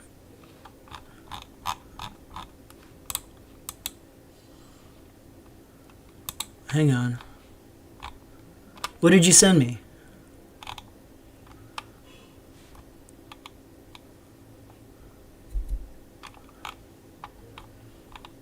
I don't see anything. Anyways. Yeah, dude, it's kind of fucked. And look, just for a reference, if Tails is still listening, I didn't mute you as in like ban you or whatever. I just muted you for 24 hours. So the next time I stream, you can still chat. Though I'm beginning to, because if you're gonna derail things and just spam my chat angrily, what? Like it makes it impossible for me to communicate with people that actually want to watch me, right? Which, you know, if you're going to be that disruptive, then what do you expect me to do? Anyways. Yeah, the issue that I have is that it looks like Tails' position is that German women should be able to take up with any foreign group of men that they want to. And his assumption is because of Just Be White and the superiority of German men, that they're naturally going to overwhelmingly prefer German men anyways. And that may be true statistically, but again, it's like you have to take it to its logical conclusion. Well, what happens if you have the American football team coming over to Germany and like half of the football players are black and they want to take up with German women. Are you just going to allow that to happen? Is that okay? Because it's like, yeah, maybe German women will take, in the long term, they will make decisions based on long-term reproductive strategy. Like, they're not going to breed with men that they have no way of knowing if they're going to be around later or not. But a lot of women will just experiment for the sake of it. You know, like, I guess if you're, like, this comes down to actually, because I remember when I was talking about this in my first video that I did about it, where I talked about nationalists, women, and the friend-enemy distinction. I said that the end game of this is going to be some kind of Chad nationalism, where it's like, we're going to only select the most attractive men that we know will not have any issues with women, and we will give women complete freedom to do whatever they want under the assumption that they will choose our men for reproduction. And then we'll just allow them to have the freedom to do whatever else. It's very strange. Like, I don't even know. Would women even respect a man that has that lack of concern about what women do? It's kind of like women actually like jealousy to some extent. Like, when a man has no sense of jealousy towards her, they see it as there's something kind of wrong with him. So I actually wonder if that would even be that attractive, because they would think, like, why are these men so uninterested in my like what I choose, what group of men I choose to form relationships with? I don't know. Yeah, but it's like, okay, you're going to see the bottom tier of German men weeded out, but they're going to be replaced with foreign men that will then interject their DNA into your population. Right? Like, unless he thinks that, like, does he think that men that are descended from, like, an attractive foreign population, or attractive man of a foreign population, and a German woman will identify with Germans? Because I remember I had this conversation with I was talking with this woman who's self-identified as a white nationalist. And I noticed that her last name was Chinese. And she had like a typical Anglo first name, but the last name was Chinese.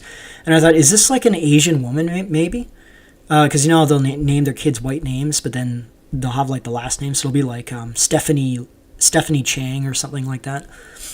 But no, actually, she's a white woman married to a Chinese man. And she was like, I decided that in the last couple of years, that I'm going to be a white nationalist. And I asked her, okay, but like, if you were to have a son with your Chinese husband, why would he identify in a masculine way with white men?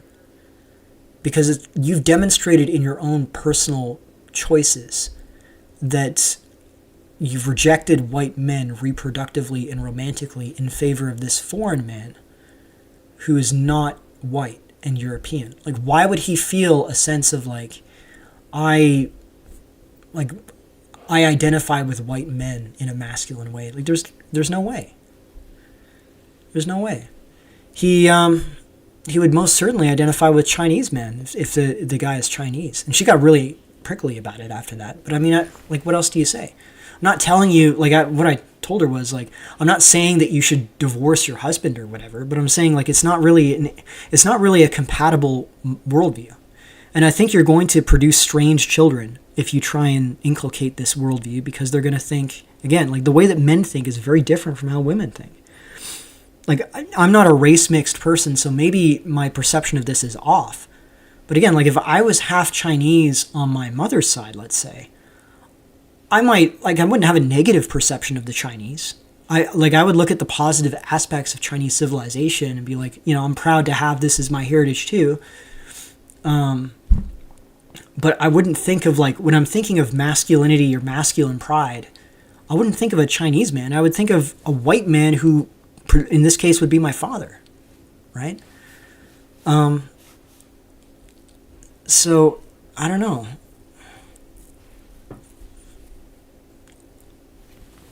Anyways, guys, I think I'm going to call it, because it's it's 3 hours in. Unfortunately, there wasn't that much to talk about this week.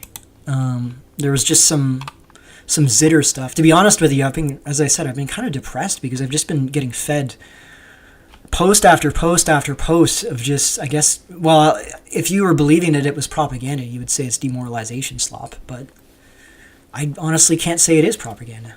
Anyways, guys, I'm going to be calling it for now. So thank you very much for Tails and his friend, Owen Johns, for showing up and having a conversation. But I will say from now on that if you join my stream and you derail it by spamming the chat, if you are larger than 10% of the chats that are going through the stream, I'm going to have to mute you and send you home until next time. But yeah, appreciate you guys showing up, and I will talk to you all later.